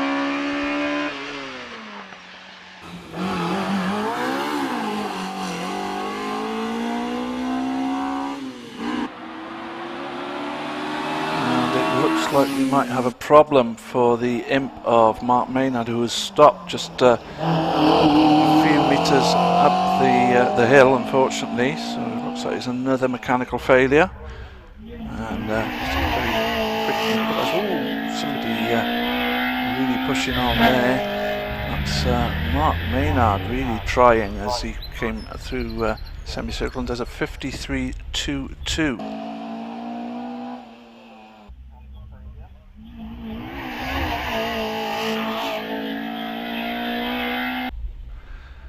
And that 53.22 in fact makes Mark the quickest in class so far, car number 31. Second quickest is Martin Saunders with a 53.71, and that is car number 26, the Mark 1 Escort. And third quickest, 25, Andy Clark in his Austin Mini with a 54.53. So that's the top three as they stand at the moment. Unfortunately, we've got that car stationary on the hill, and the marshals will be working hard, I'm sure, to clear that so that we can get the time runs back underway. And look, there's just could well be a drive shaft again, I guess, because it something broke, or maybe not able to select a gear. I'm not too sure, to be honest, but looks like they're helping him back down the hill. Oh, he's going to do a quick turn by the looks of it. Well, if you're watching online, you'll see the 2021 event calendar up at the moment. This is Porsche at Prescott today, 19th of June, 20th of June. Tomorrow we have another Club Hill Climb on the 3rd of July. It's a members meeting, and I'm pleased to say I'll be back on the 24th and 25th of July when we have the British Hill Climb Championship here once again. The Vintage Sports Car Club come here on the 7th of August using the short course. And then we have a second visit of the British Hill Climb Championship on the 4th and 5th of September. On the 25th of September, Vintage Sports Car Club return, this time using the long course, and then things rounded off with the season finale on the 2nd of October. So plenty more action to come here to Prescott for, and hopefully the Bugatti Owners Club will be able to welcome increasing numbers of spectators as the year progresses. Fingers crossed for that. We look forward to seeing as many of you as possible at Prescott between now and the end of the season. In the meantime, hope you're enjoying the live streaming, and the action will get underway very, very shortly, because the Imp now, the 177 machine, is that machine of Andrew Kearney, doing quite a respectable time, a 54.18 in the first run, but he's unable to complete his second run, unfortunately. But on the line now is 7.20, and that's David Fripp, of course, the second driver of the Fiat Abarth 695, which heads off the hill to get the action in these second runs back underway. As up to the line comes car 40, Ian Moss in the Austin Healey 3 litre.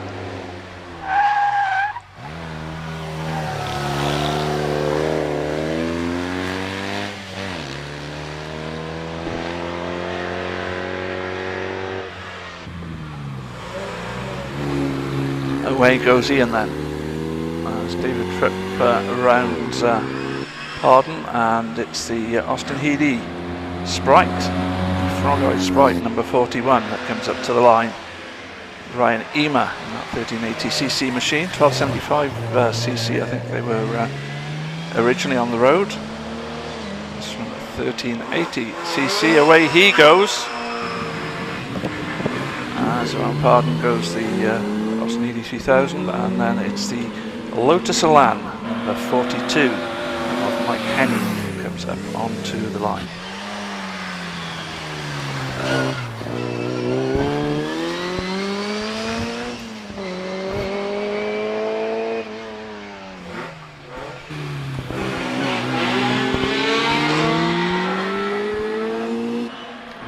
goes. Leading this class after the first one was number 51, Brian Ashley.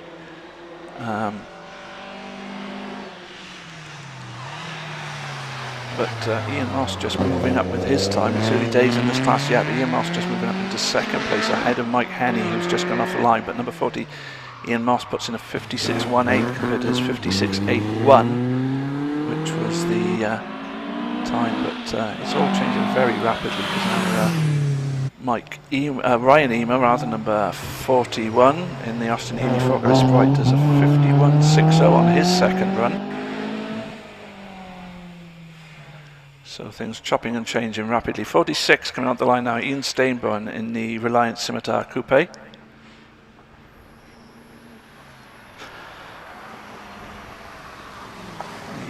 booted version of the Scimitar. As I say, the V6 S6 engine under the bonnet.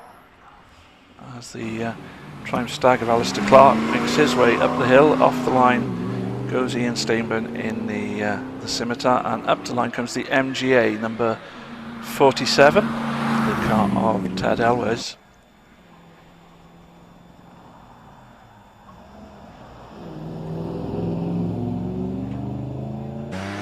So quickest time so far on handicap, with just a few of the second runs completed for this class, it is 42 Mike Henney in the Lotus Elan.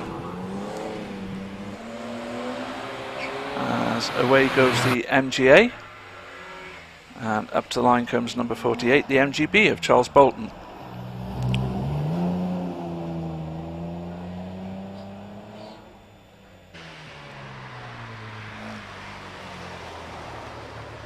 Well, into the lead now on handicap goes Alistair Clark in the Triumph Stag,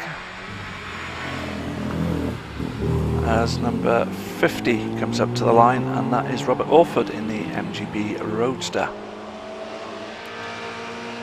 But it is the Stag who's bettered his handicap time by 0.99 of a second, whereas Mike Henney bettered his by 0.84 of a second. And away then goes Robert Orford.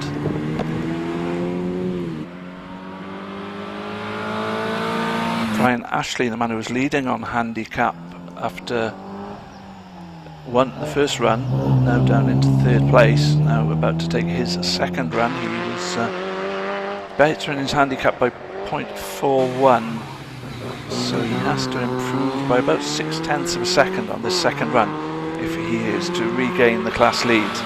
And away he goes.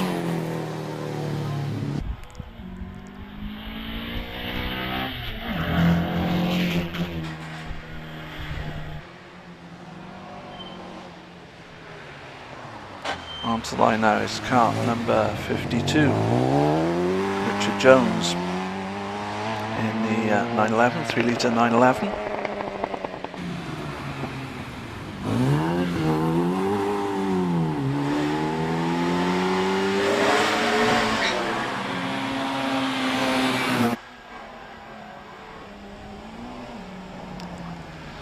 And next up to the line it is 186, and that's Stephen Fenner in the MGB Roadster.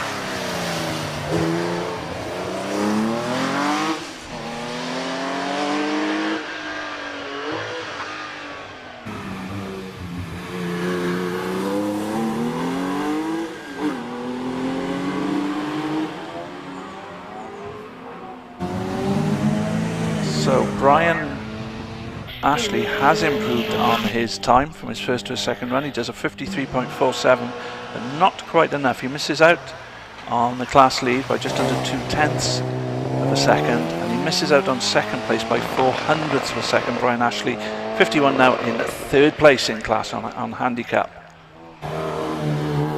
On the line now, it is 7.40. Joshua Moss, his turn to take out the Austin Healey 3000.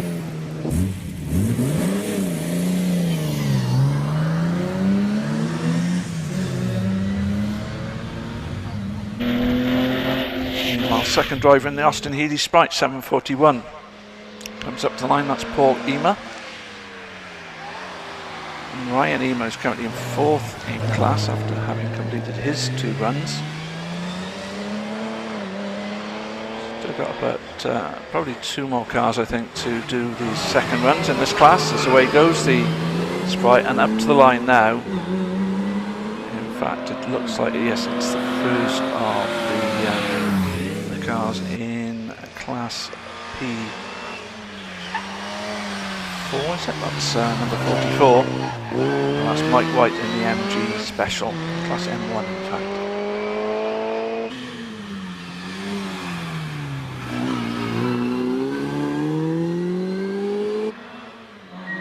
So Joshua Moster's a 57.82. So it isn't able to make any inroads on the top placings in the class. Handicap. I think it's just Paul Ema that we're waiting for now, but it looks like the class win will go to 43 Alistair Clark ahead of 42 Mike Henney and 51 Brian Ashley. On the line now, going away now 191.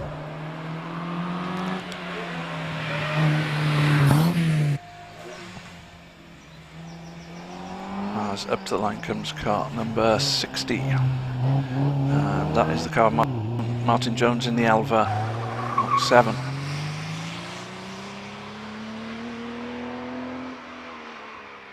So it was 191, the car we just saw leaving, Jeremy Rivers Fletcher, who led this class on handicap. Just 900ths of a second difference on the handicap times between him and Andy Tippett at the end of the first runs. Up to the line now, it is 62 Carol Nichols.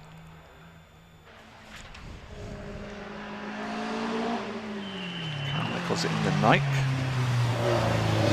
1600cc single seater, and Jeremy Rivers Fletcher knocking over a second off his first run time. He does a 53.33.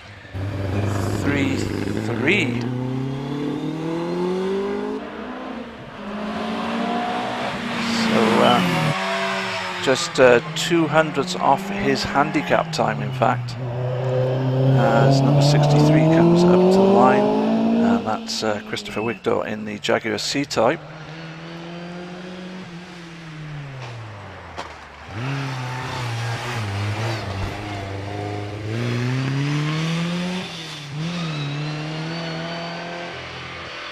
You watch Carol Nichols making her way up the hill. Mike White improving on his first run time by a little over half a second, but not really moving up the order, unfortunately for him. 65 David Owen comes to the line.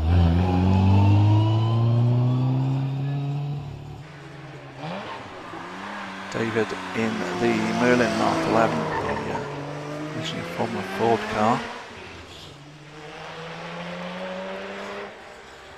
Martin Jones was a little bit slower on his second run, in fact nearly a second slower on his second run than on his first run. 66 up to the line now is Les Buck. Les in the Pringett Mistral.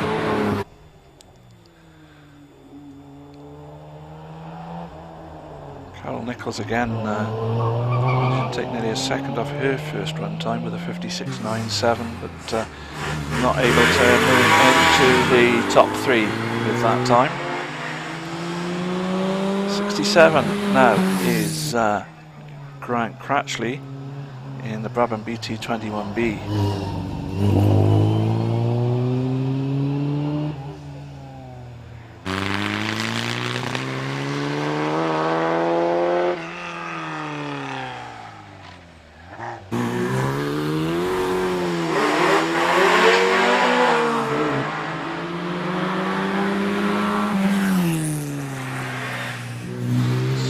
Next up it is number 68, Andy Tippett, who's probably the biggest threat now to Jeremy Rivers Fletcher for the class award on handicap. David Owen now in second place, car number 65.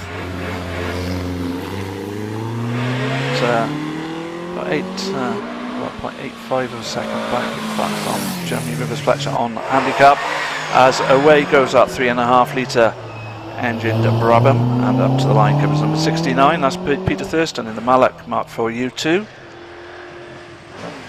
Peter currently in 6th place in class. All eyes at the moment on Andy Tippett. 46.4 again. He'd have to knock a little off a second, I think, over his first run time if he was to challenge Jeremy Fletcher. As away goes the Mallock.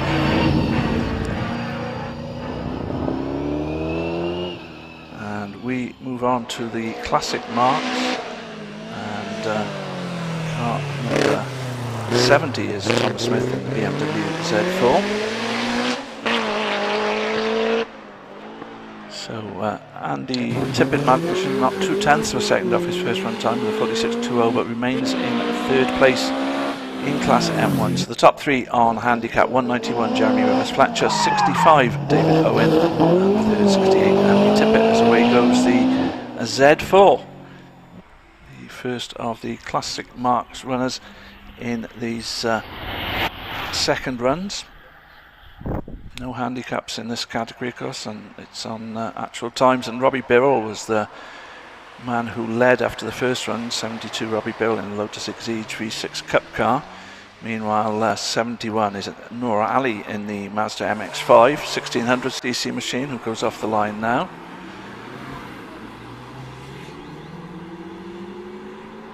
And up to the line comes Robbie Birrell, the man who has led this class at the end of the first runs with a 49.82, but just 1.15 of a second quicker than 84 Rob Pack in the TVR Tuscan. So it's a close fought thing, and he really could do with perhaps better in that time, because well, just over 3/10 behind him in 3rd place is 85 Howard Barnard in the Mazda MX-5. So all of them still in contention, as Thomas Smith takes half a second off his first run time to do a 61.61 in car 70, the Z4 BM.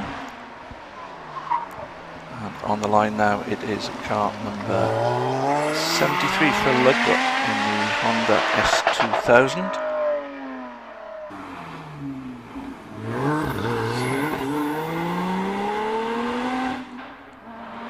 Ali again knocking nearly half a second off his first run time, so good performance by him, and 55 seconds exactly his time up the hill, second time out.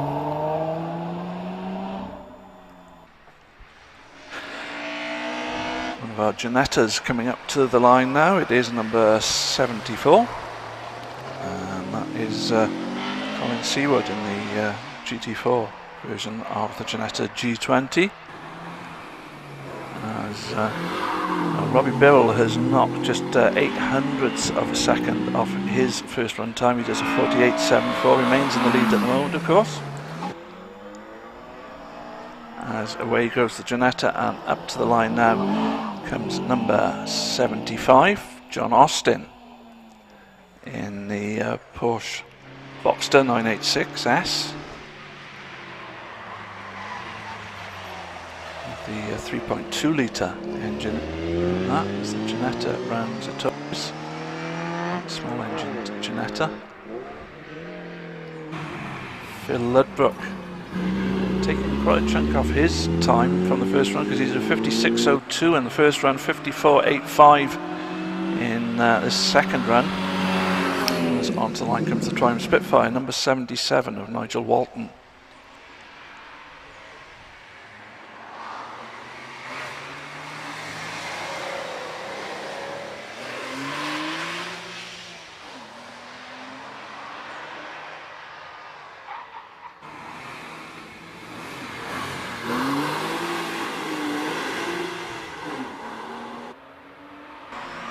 So away goes the Spitfire, and it's the Midget that comes up to the line now, car number 79, and that's James Fisher Pearson in that 1500cc Midget.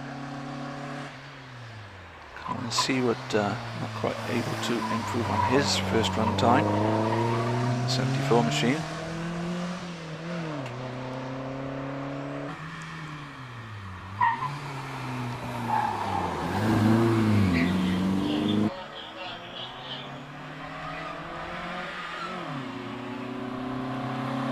Car number 80 on the line now is the Mazda MX-5 1800 version of Mark Harris.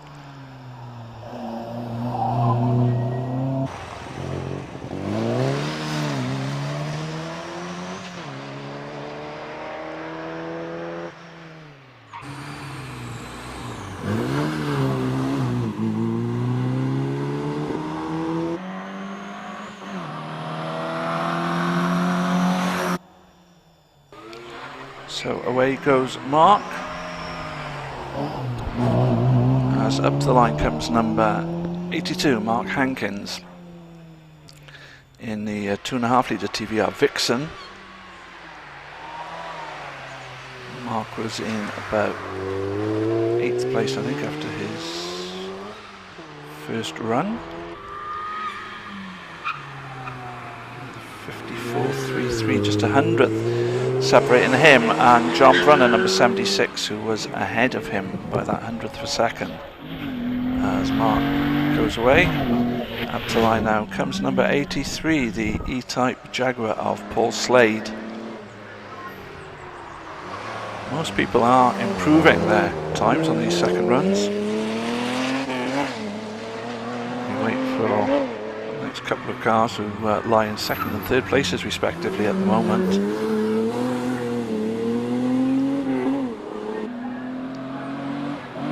Harris does a 54.45, knocks over a second off his first run time in the Mazda MX-5, as away goes the E-Type.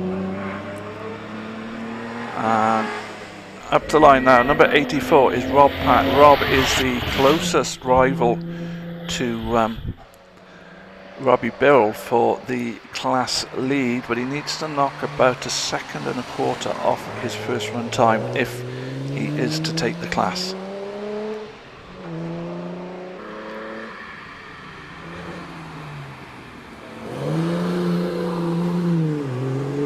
And away he goes off the line.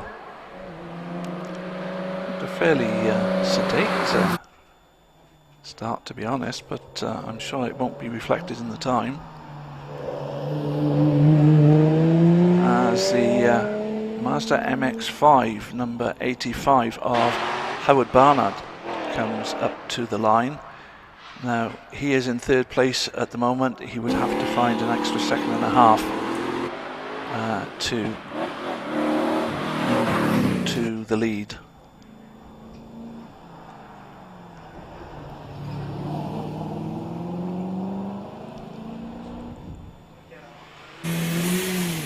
And away he goes.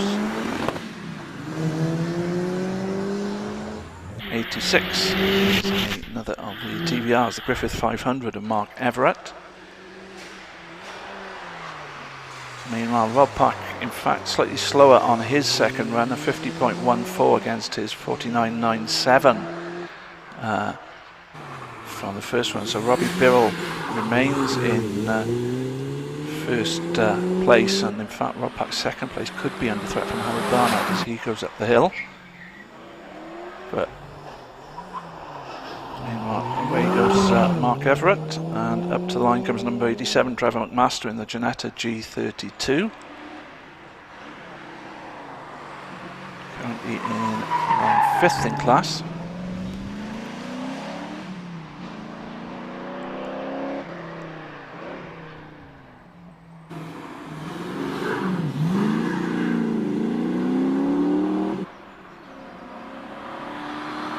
Howard Barnard did improve. He found about 1/4 second. He goes to a 50.05 but remains in third place. So the top three as it stands is 72, Robbie Birrell leads the class in the Lotus Exige. Second place then for 84, Rob Pack in the TVR Tuscan, and in third place 85, Howard Barnard in the Mazda MX-5. Onto the line now comes number 88, Graham Miller in the Ford Escort Mark II. Graham, who is lying in 4th place, and just a second or so could, if he could find just a little over a second, he could in fact come up all the way up to 2nd place in the class. As he heads away, and up the line comes in one of our 2 driver cars. It's Adrian Smith, this time in the Mazda Z4. Not the 3 litre version, but the 2.5 litre version. Not sure about his progress. He looks to be trying around the Torres. Heads on up to Pardon.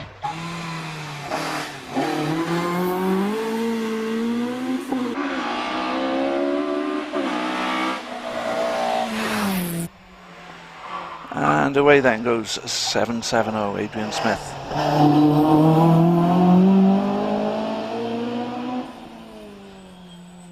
In fact, that was, yes indeed it was 770 Adrian Smith who goes away.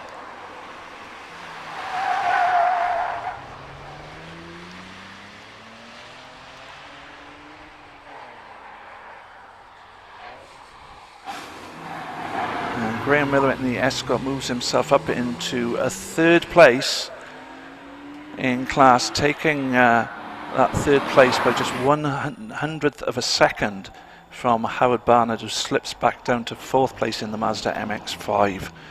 So a top 3 position then for the Mark II Escort in the hands of Graham Miller.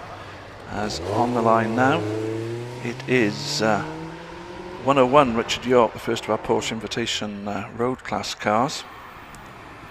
So let's just very quickly recap on the classic marks then, and it is Robbie Bibble then who takes the class, car 72 with a 48.74. Second is Rob Pack, 49.97, and third Graham Miller with a 50.04. So missing out on second place by just 7/100ths of a second, but demoting Howard Barnard to 3rd place by 1/100th of a second. Phil James is on the line now, car 102 in the Porsche Cayman.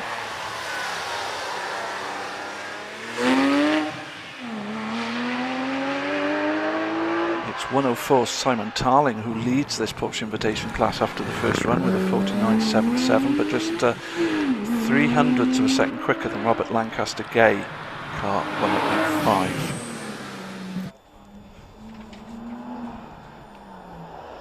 Richard York, who's on the hill at the moment, is in 3rd place in the GT3 Porsche as Phil James gets away, and here is 104 Simon Tarling, the class leader after the first runs. He did a 49.77 compared to Robert Lancaster Gay's 49.80.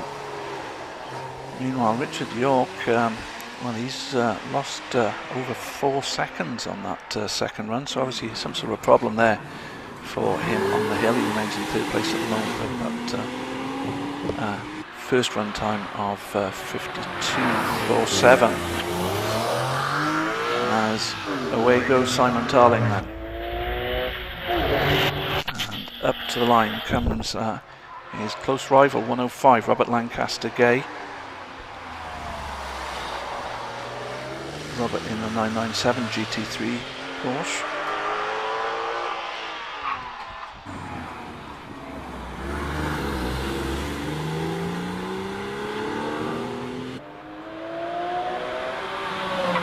A big improvement from Phil James on that run, a 51.85, so about a second and a quarter off his first run time. He currently lies in a 3rd place. As away goes Robert Lancaster Gay, and up now comes 107 Graham Lokes.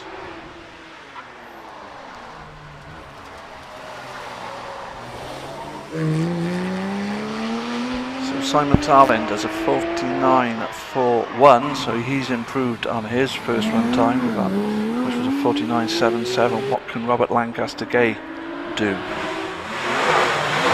Away goes Graham Lokes.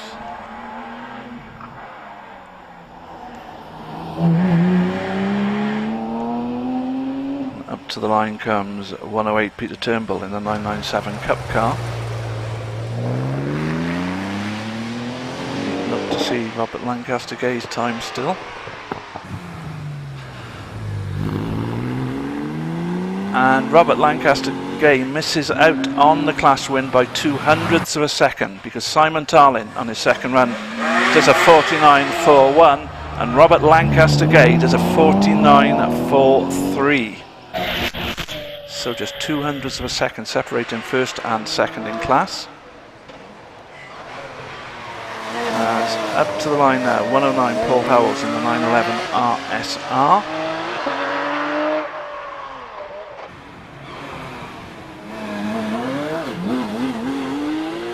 So it looks like the top three then will be in the Porsche Invitation class. 104 Simon Tarling, 105 Robert Lancaster Gay, and 102 Phil James in third place.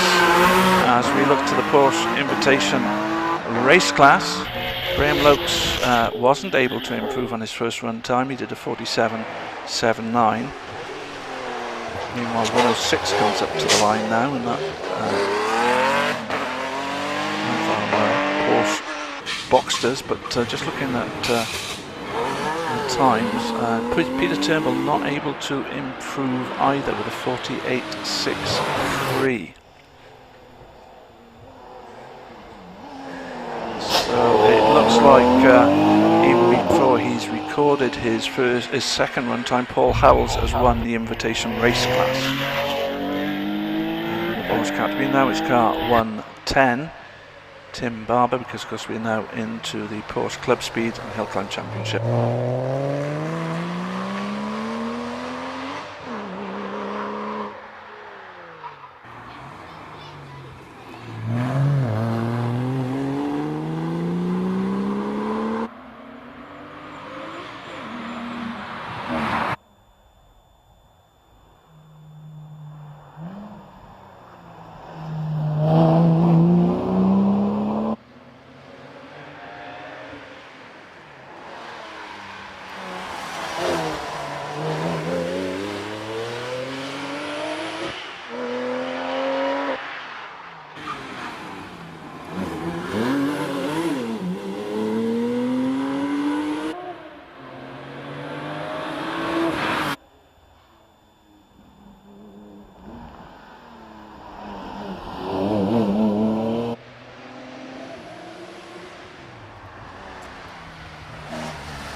So away goes Wayne Easton. Let's just catch up. Just geez for the short break there, but let's have a look at we're now into the Porsche Club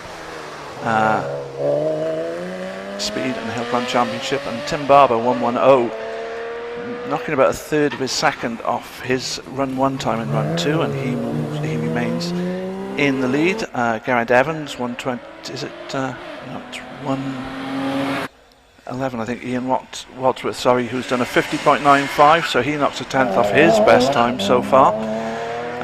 In second place, and there were just 200ths of a second between Tim Barber and David Hilton on run one. It is 810 David Hilton who is in second place. He'll have to find just over a third of a second now to catch up with Tim Barber after Tim's improved time.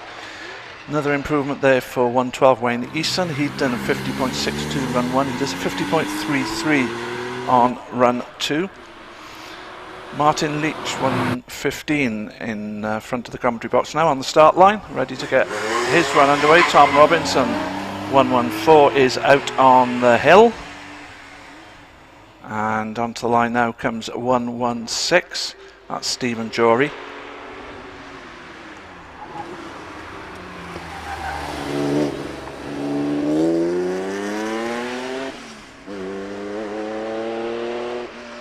So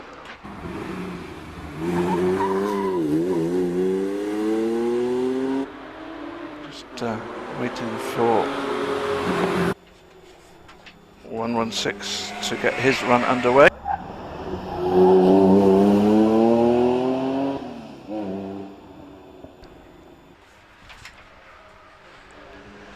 And that's the Porsche 944 116 going off the line, and 117 Howard Cressy in the Boxster 981 Boxster is on the line now.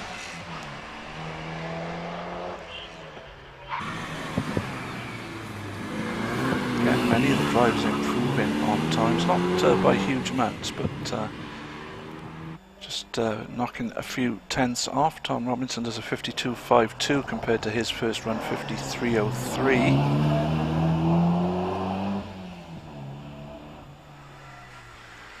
As away goes 117.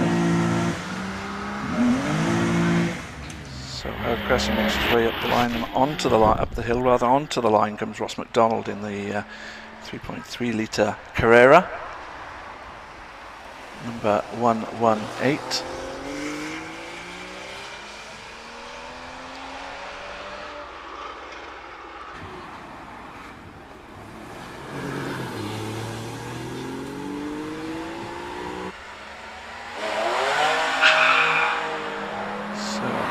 Goes 118 Ross McDonald there, and up to the line comes the Porsche Boxster 120 of Andy Fagan. Andy in 4th place after first runs in the Boxster with a time of 49.95.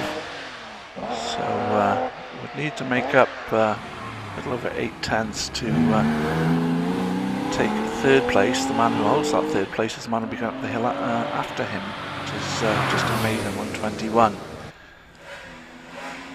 So away goes Fagan.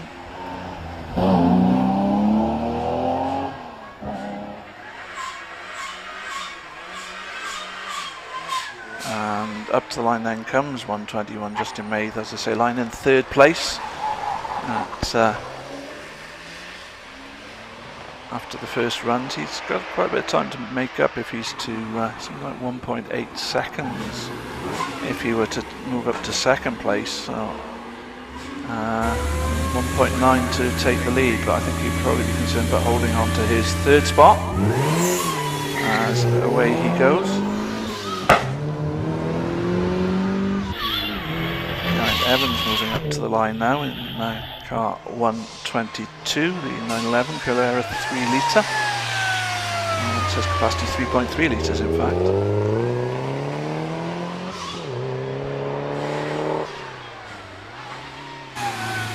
So Andy Fagan 120, improving his time a little bit of 49.63, but not enough. He's still half a second off Justin Mather's first run time, so Justin Mather staying in 3rd place at the moment with his 49.13. Now comes 123, and that's David Watson. David in the Porsche Cayman S, the 3.4 litre machine.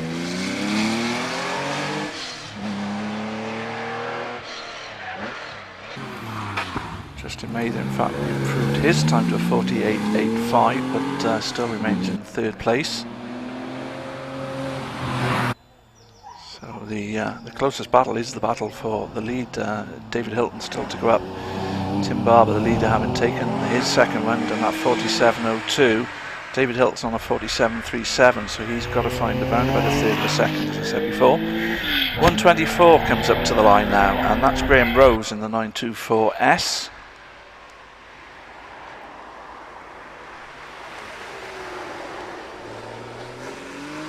Gareth Evans, I think I may have already mentioned, finding half a second on his time, and he's moved ahead of Wayne Eason in the standings, who did improve but not by as much.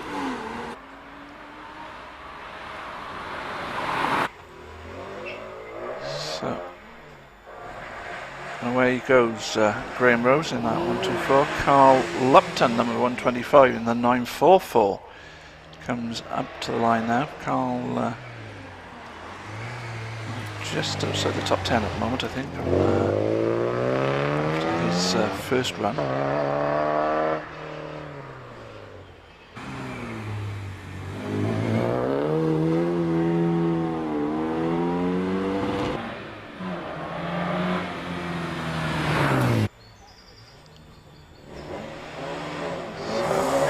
Away now goes the 125 machine.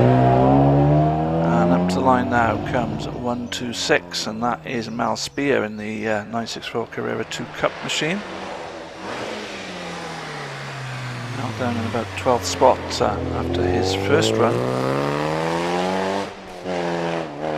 Lupton successfully negotiates the Torres and heads up to Pardon in the 26.44.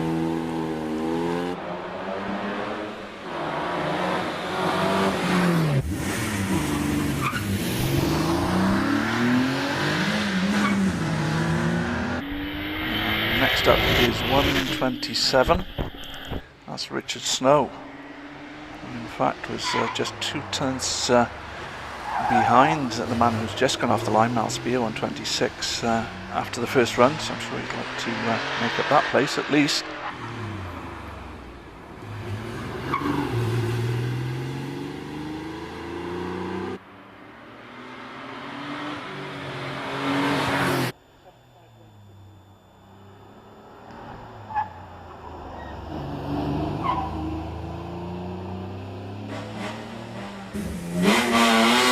Away then goes 127 Richard Snow, and up comes 128, and 128 is Will Goff in the Porsche 911 SSE.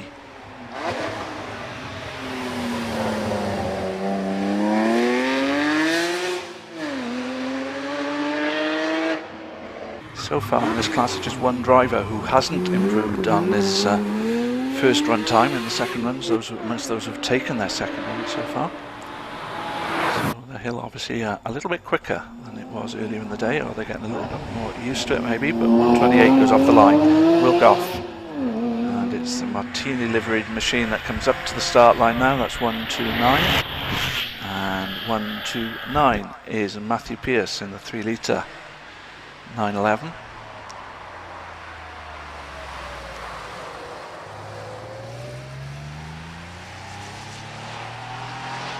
Still, it is Tim Barber then who leads, with David Hilton in second place still to take his second run. Third place for Justin Mather, ahead of Andy Fagan and Carl Lupton. That's the top 5 as the 129 machine goes off the line. Josh Sadler in the RS 3 litre replica comes onto the line. Car 130, Josh in 7th place after the first runs.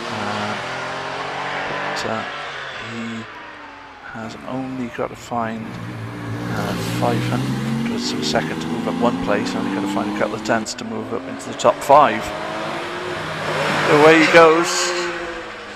So in this, it's not just about trophies, it's about championship points, of course, in this class.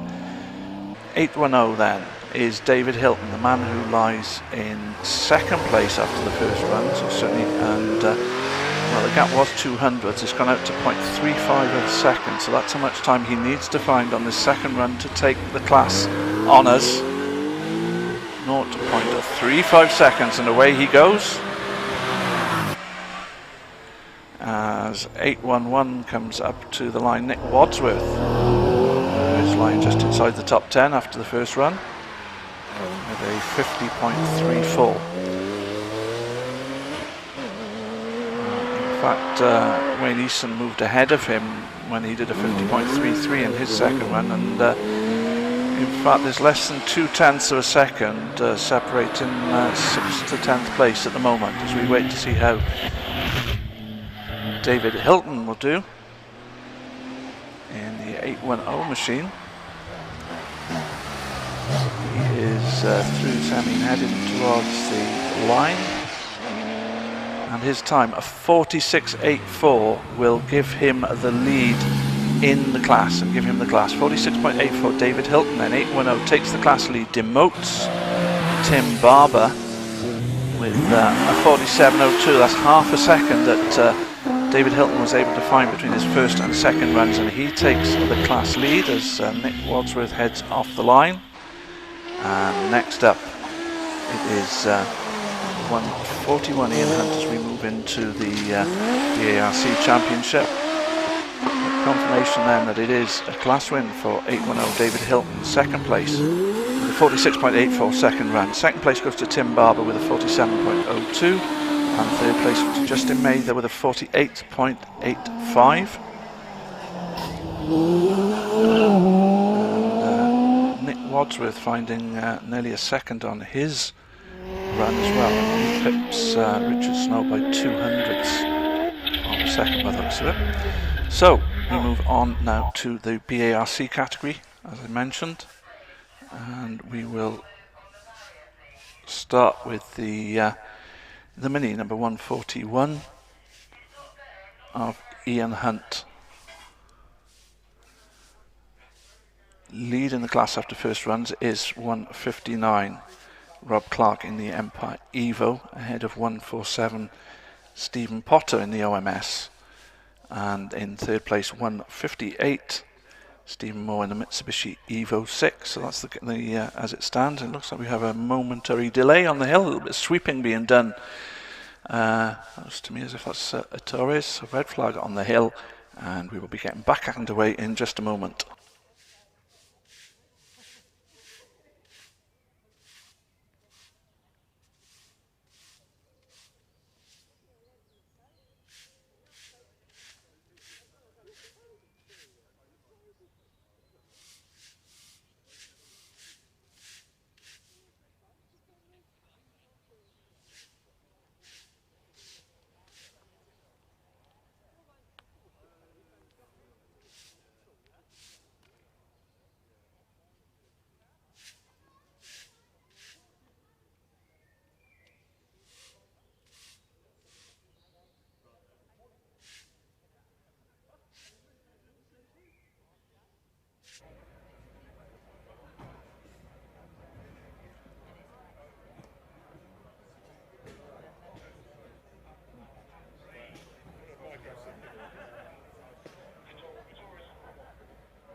So the red flags are in, and we can get back underway with the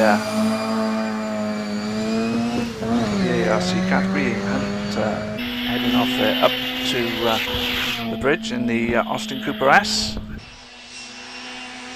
Up to the line now has come 142, and that's Stephen Akers in the Lotus Elan.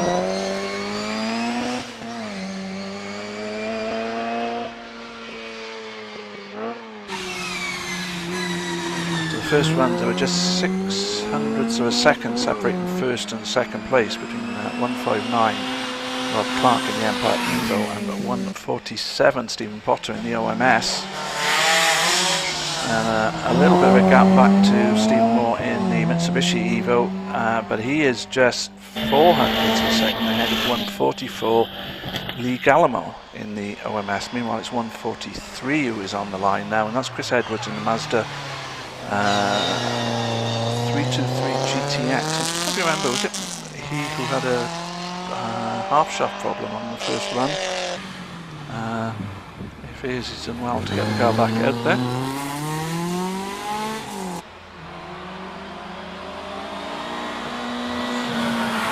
And away he goes off the line then. 143 is on the hill. Chris Edwards in that Mazda. Now it should be 144 Lee Gallimore, who was lying in fourth place with that 46.04 second first run, just behind Stephen Moore's 46.00 second first run. So can you find those hundredths to take top three placing?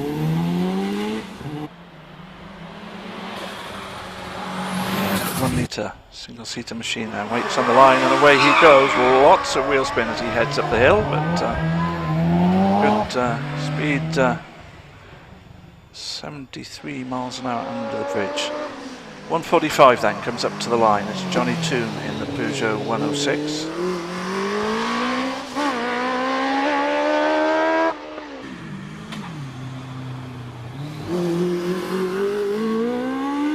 So William Adams, big improvement on his time. He did a 48.08 in the first run, has done a 47.17 now, and Chris Edwards 143 in the Mazda, who it was he who failed to finish his first run, has done a 47.83, which immediately puts him in 7th place. Gallimore heads away then, looking for those hundredths of a second. As I say, 146 up to the line now. Robert Toon in the Morgan +8. Robert in number 9 spot after the first runs. In fact, he probably was in 8th, but Chris Edwards now recording the time in Mazda's moved him down to 9th. So can he make up ground there as the Peugeot heads to the S's and the Morgan goes off the line, and up to the line comes 147, Stephen Potter, the man who lies second in class after the first run, just 600ths of a second back from a class leader, 159 Robert Clark. So it's a 44.34. At the moment, the time he has to beat is a 44.28 for Robert Clark.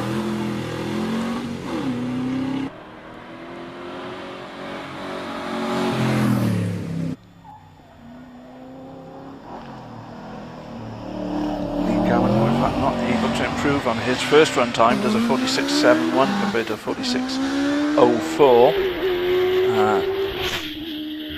and in fact remains in 4th place in that position now. Will come under threat, I think, from Clive Worcester when he takes his run, 160. But meanwhile, it's 148 Neil Bateman in the Ford Fiesta, who is on the start line.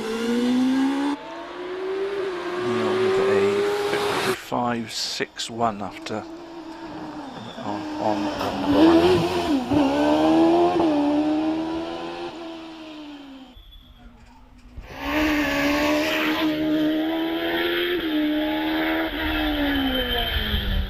So we wait for a time for Stephen Potter. Can he snatch the lead? And the answer is yes, because he has just well, knocked over 2 seconds, in fact, off his first run time. He's done a 42.21. So Rob Clark, who was leading the class after the first run, really has his work cut out now. He's got to find a little over 2 seconds now to retake the lead. 149 coming up to the line now is the Triumph GT6 of Alan Voice.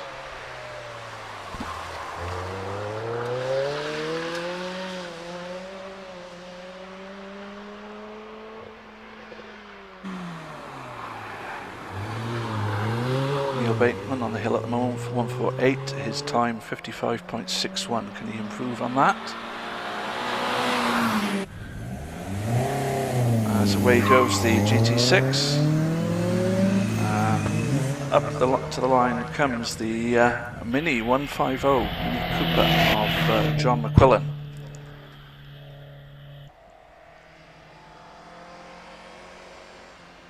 John did a 58.64 on his first run.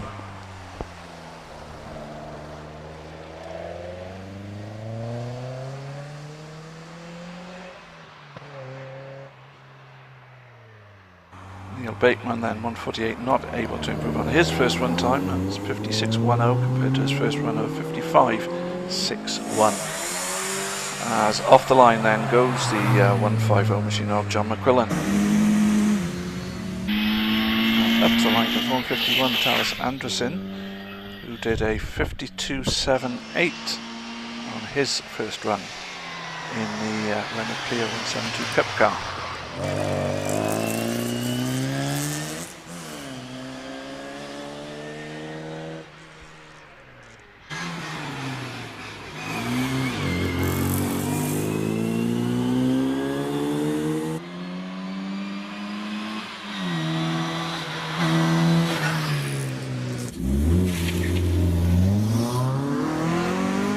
Away he goes.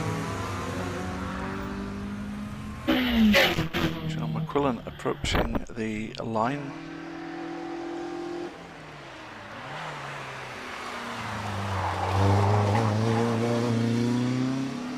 Does a 59.42, so slower than his first run, which was a 58.64. It's the Volvo Amazon that's on the line now, car number 152. The car of Damon Green. And up to the line comes 153, the Toyota MR2 of Zoe Shearman.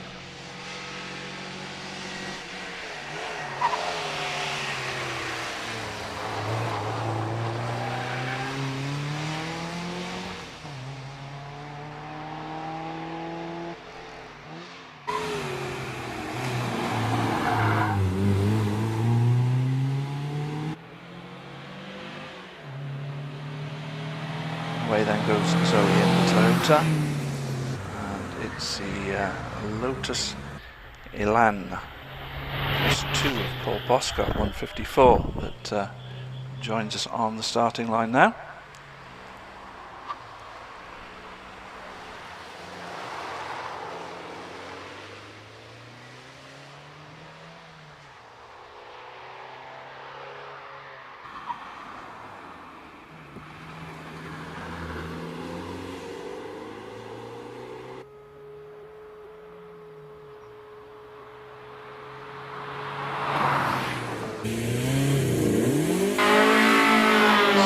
Away goes Zoe, and the second of our Renault Clio Cup cars comes up to the line now. 155 is Peter Siddle. Peter, who did a time of 51.33 on his first run.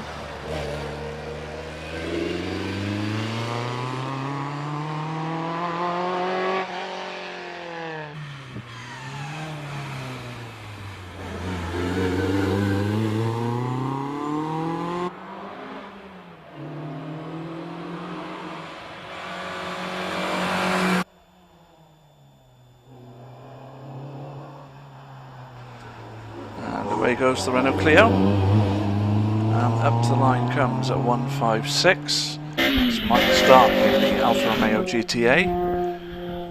Mike's time was just 700 slower than Peter Siddle's time on the first run, because he did about 51.40 on that opening run.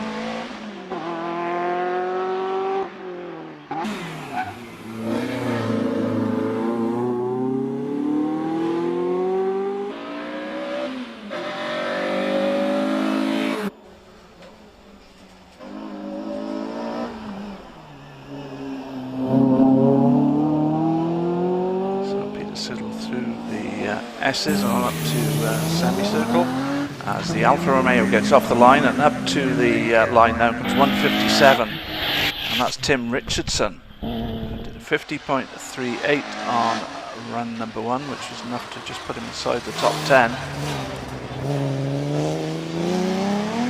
So Mike Stark then makes his way in the Alfa.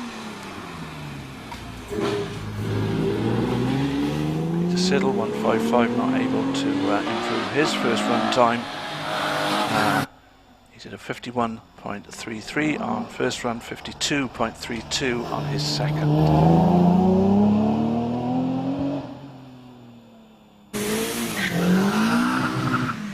Away then goes the Caterham, and up the line now comes Stephen Moore, who is in third place at the moment. In 158, the Evo 6, Mitsubishi Evo 6, with a 46.00 on his first run.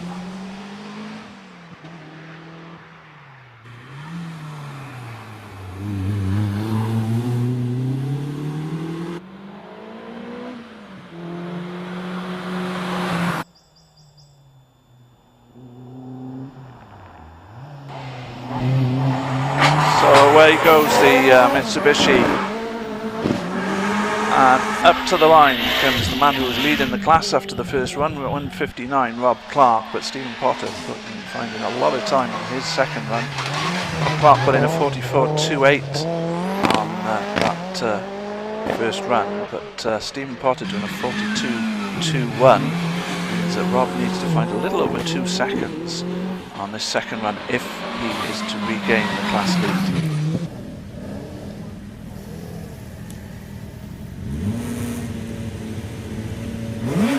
157, Tim Richardson not able to improve his first run time. As away goes Rob Clark, and up to the line now comes 160 Clive Worcester.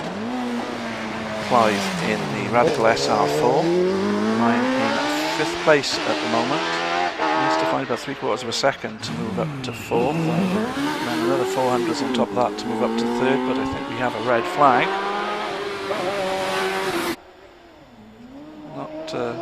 Quite sure what that is. I think it's probably just for track clearance, track sweeping.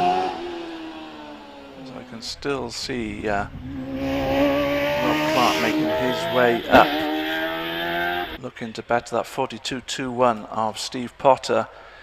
Well, nearly, but not quite. 42.87 for Rob Clark. So it is Steve Potter who retains the lead in the class. 147, Steve Potter with the 42.21 compared to Rob Clark's 42.87. So good effort by Rob Clark. Finds about a second and a half, but not quite enough to grasp the lead of the class back from Steve Potter.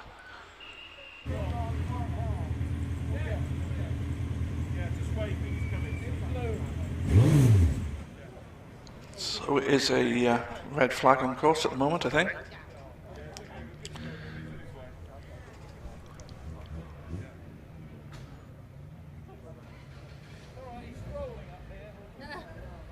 And the engine stopped now on the Radical. I think somebody heading up with the battery pack to get it restarted once we get the all clear.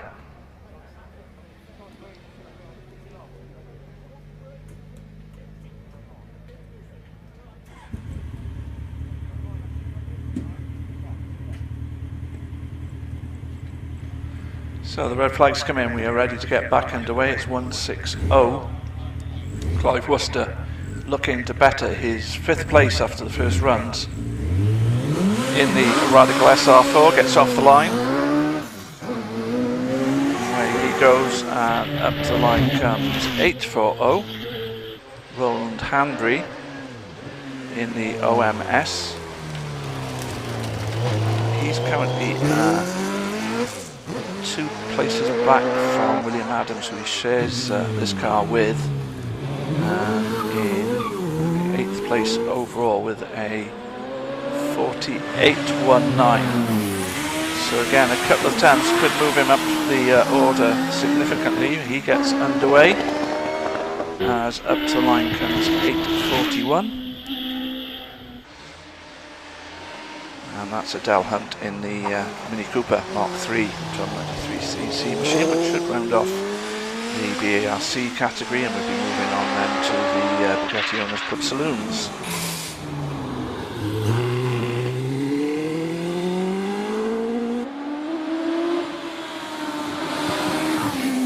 So away goes that car. Clive Worcester, meanwhile, in the 160 machine, was able to knock 0.08 of a second off his first run time, remaining in 5th spot in the 160 machine.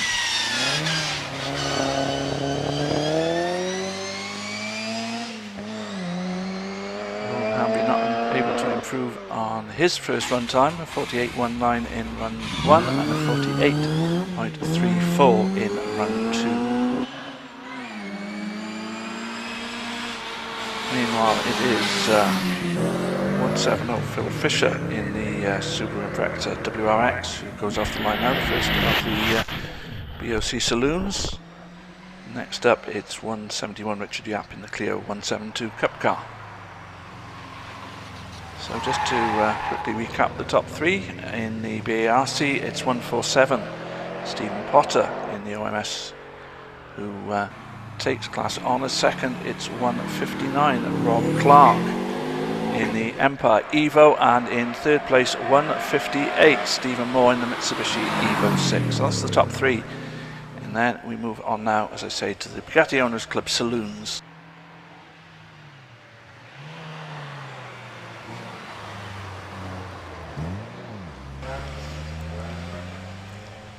It was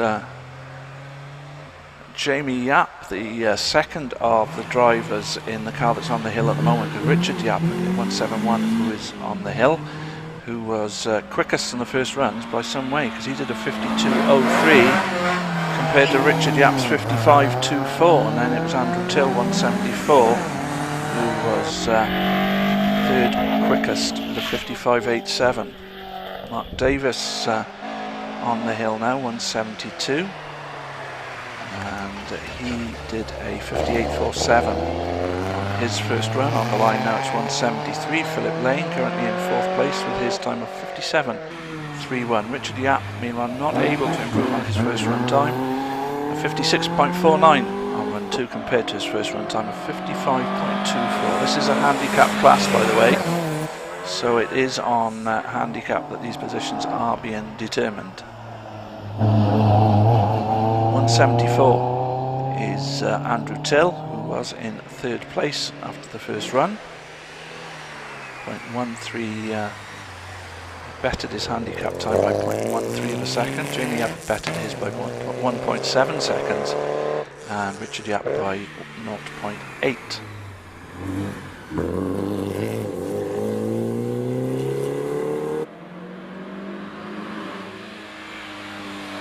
Davis improving on his first run time of 57.70 against a 58.47, whilst Phil Fisher knocked a whole 100th of a second off his first run time with a 56.94 compared to his 56.95 the previous run. 175 coming up to the line now is Sophie Lane. Sophie in the Porsche 924 in the Gulf colours. So Phil Lane, say 58.50, so not improving on his first run time. Andrew Till on the hill at the moment was in 3rd place in the Fiesta. Can he better that? He needs to find about a little over, about 2/3 of a second basically. As onto the line comes 178, David West. David in the Peugeot 106 GTI. Andrew Till's time comes, and he has done it. He's done a 55.08, Andrew, and that moves him up into 2nd place ahead of Richard Yap, who's already had his 2 runs, but obviously still behind Jamie Yap, who leads after his first run.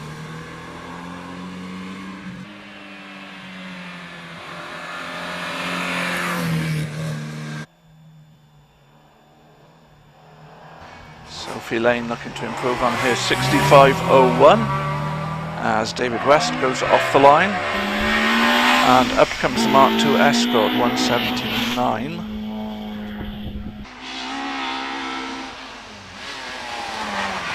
Car of Martin Ellis, 52.14 in his first run. Sophie finding over a second on her second run, does a 63.82.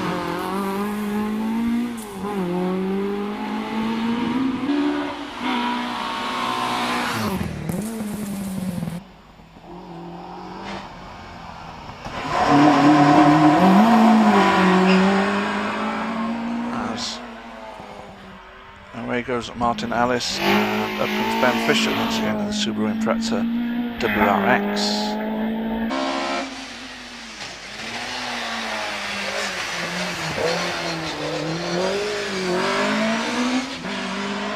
David West finding a couple of tenths over his first run with a 51.48 compared to his 51.61 on that opening run.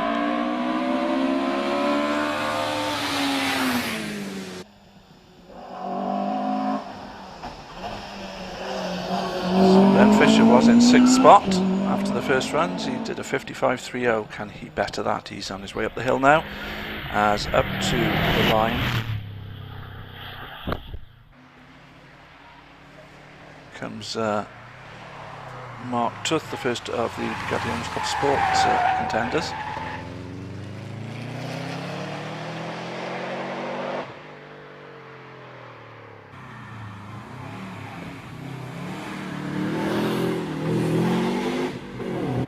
I suspect Jamie Yap, having clinched the class, perhaps not taking his second run. His 52.03 easily quick enough to take the honours on his first run, as the Impreza there of Ben Fisher heads up through the S's, and away goes the Lotus Elise of Mark Tuth, and up to the start line comes Michael Thompson in his Honda S2000. Ben Fisher not able to improve on his time. It's a 56.11 on his second run. So the winner then, 8.71, Jamie Yap with a 52.03, bettering his handicap by 1.7 seconds. Andrew Till takes second place, 0.92 seconds ahead of his handicap. Third place goes to Richard Yap, 0.8 seconds ahead of his handicap. We move on, as I say, to the Bugatti Owner Club Sports Cars. On handicap, it was Claire Tuth in 880 who was leading this one after the first run by about a quarter of a second from Mark Tuth in the same car. In third place, 181, Michael Thompson. Michael's on the hill course at the moment, as is Mark. Mark unable to improve on his time. He did a 53.50 the first time, and he's a little over a second slower second time, 54.53. So will that leave the door open for Michael Thompson to move up?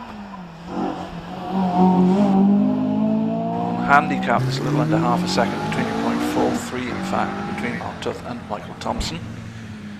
As 183 Frank Ashley comes up in the MGM type.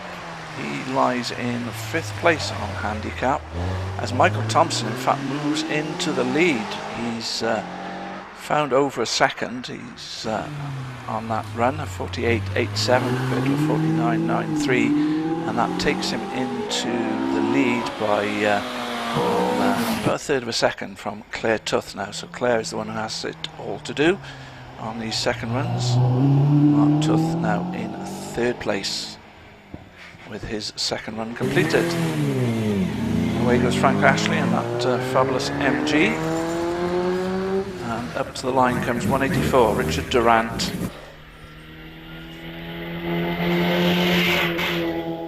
Richard, of course, in the Triumph TR4A. Really is a joy to see that MG making its way up to the up the hill, as it were. Can he better his 5th spot?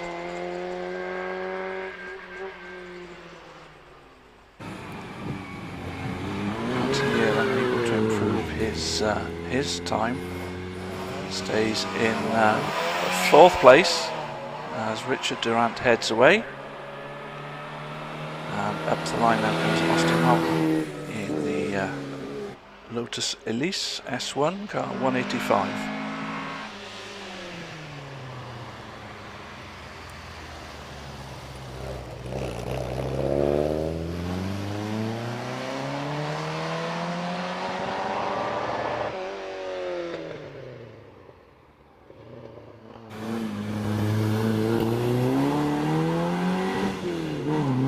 Currently in 6th place in the class.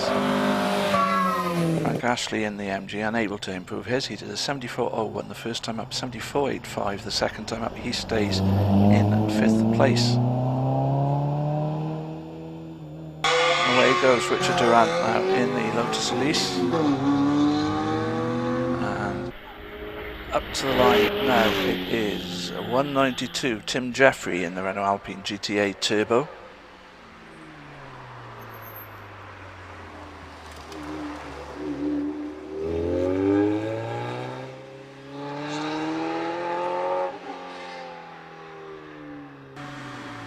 Austin Weltman then into Pardon in the Elise on up towards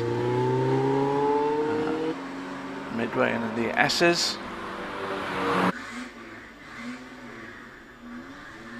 Into the S's he comes. The time he's looking to improve on is a 57.70 as the Renault Alpine gets off the line.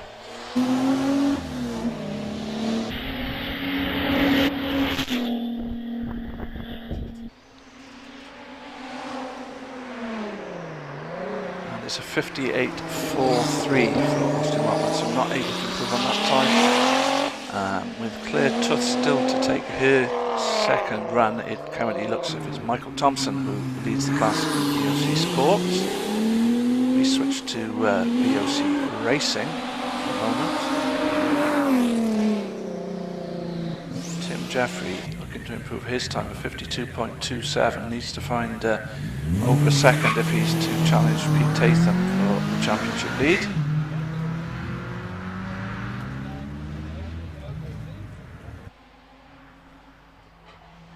So here is Cleartooth in the Lotus Elise. She was leading, and Tim Jeffrey not able to improve. He does a 52.53 compared to his earlier 52.27. So we'll quickly switch back to BOC Sports. As I say, it's about a third of a second that Cleartooth needs to find if she is to regain the lead in the class. She's currently second in class ahead of Mark Tooth, but needs to find that little bit more time if she's to take overall class honours. Away she goes then off the line.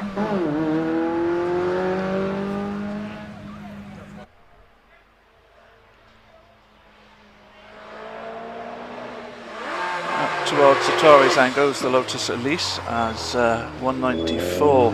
Pete Tatham holds the fastest time of the day so far in the OMS. Comes up onto the line. We keep an eye on Cleartooth though as she rounds Pardon.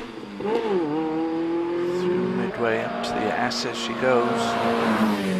It's a very clean run so far. Through the S's then on up to semicircle, then the dash for the line. Needs to put in a time under 54.5, but 54.4 roughly, if she is to retake the lead. Over the line she goes, and she does a 52.8 and retakes the lead. So it's a class win in the Bugatti Owner Club Sports for Cleartooth in the Lotus Elise. Second place to Michael Thompson, 181, and third to 180, Mark Tooth. Switch back to the Bugatti Owners Club Racing category, and it is Pete Tatham. Can he better his 39.35 second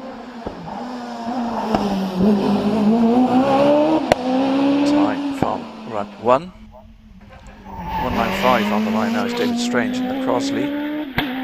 He did a 55.52. And the answer is yes, Pete Tatham can do it. He's just done a 38.83, so takes another half second off his time. Pete Tatham with that 38.83 as the Crosley then goes up the hill. David Strange looking to improve on the 55.52.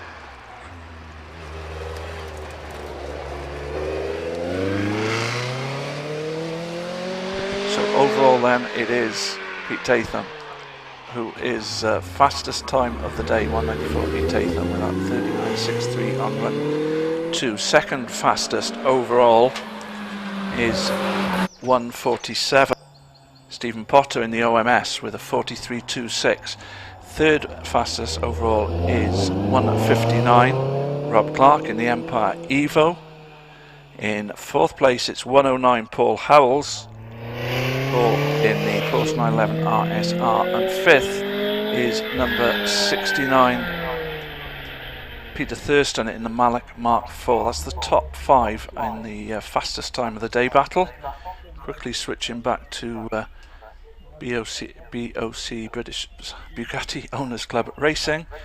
David Strange not able to improve on his first run. He did a 55.52 on his first run, a 56.51 on his second run. So Pete Tatham improved, and on handicap is Pete Tatham, who betters his handicap time by 0.12 seconds, who takes the honours in the racing category. 192 Tim Jeffrey, 1.69 seconds off his handicap time. Tim, of course, in the Renault Alpine, and then David Strange in the Crosley 9S, 4.52 seconds off his handicap time. So that just about brings us up to date with the results, I think. We're back doing it all again tomorrow. As car 194, in fact, has sneaked up on me. Doing his Tour d'Honneur, of course. Pete Tatham, our fastest time of the day, goes up the hill. And finally we have some spectators there to acknowledge his efforts. It's not a huge number, but it's a start. It's great to see them there. Welcome them all. It's great to have you back. And we look forward to more in the future. We remember, of course, everyone who's been affected in whatever way it might have been by this pandemic, and also say a huge thank you to all the essential workers who've kept us going through the last 18 months or so. But on behalf of Bugatti Owners Club, thank you very much for joining us this afternoon, whether in person or virtually, and we look forward to seeing you again tomorrow. We get back underway. There's about the same time, 1 o'clock tomorrow, for the timed runs from the club event taking place here tomorrow. But for the meantime, on behalf of the Bugatti Owners Club, from me, Peter Hughes, thanks so much and a very good evening.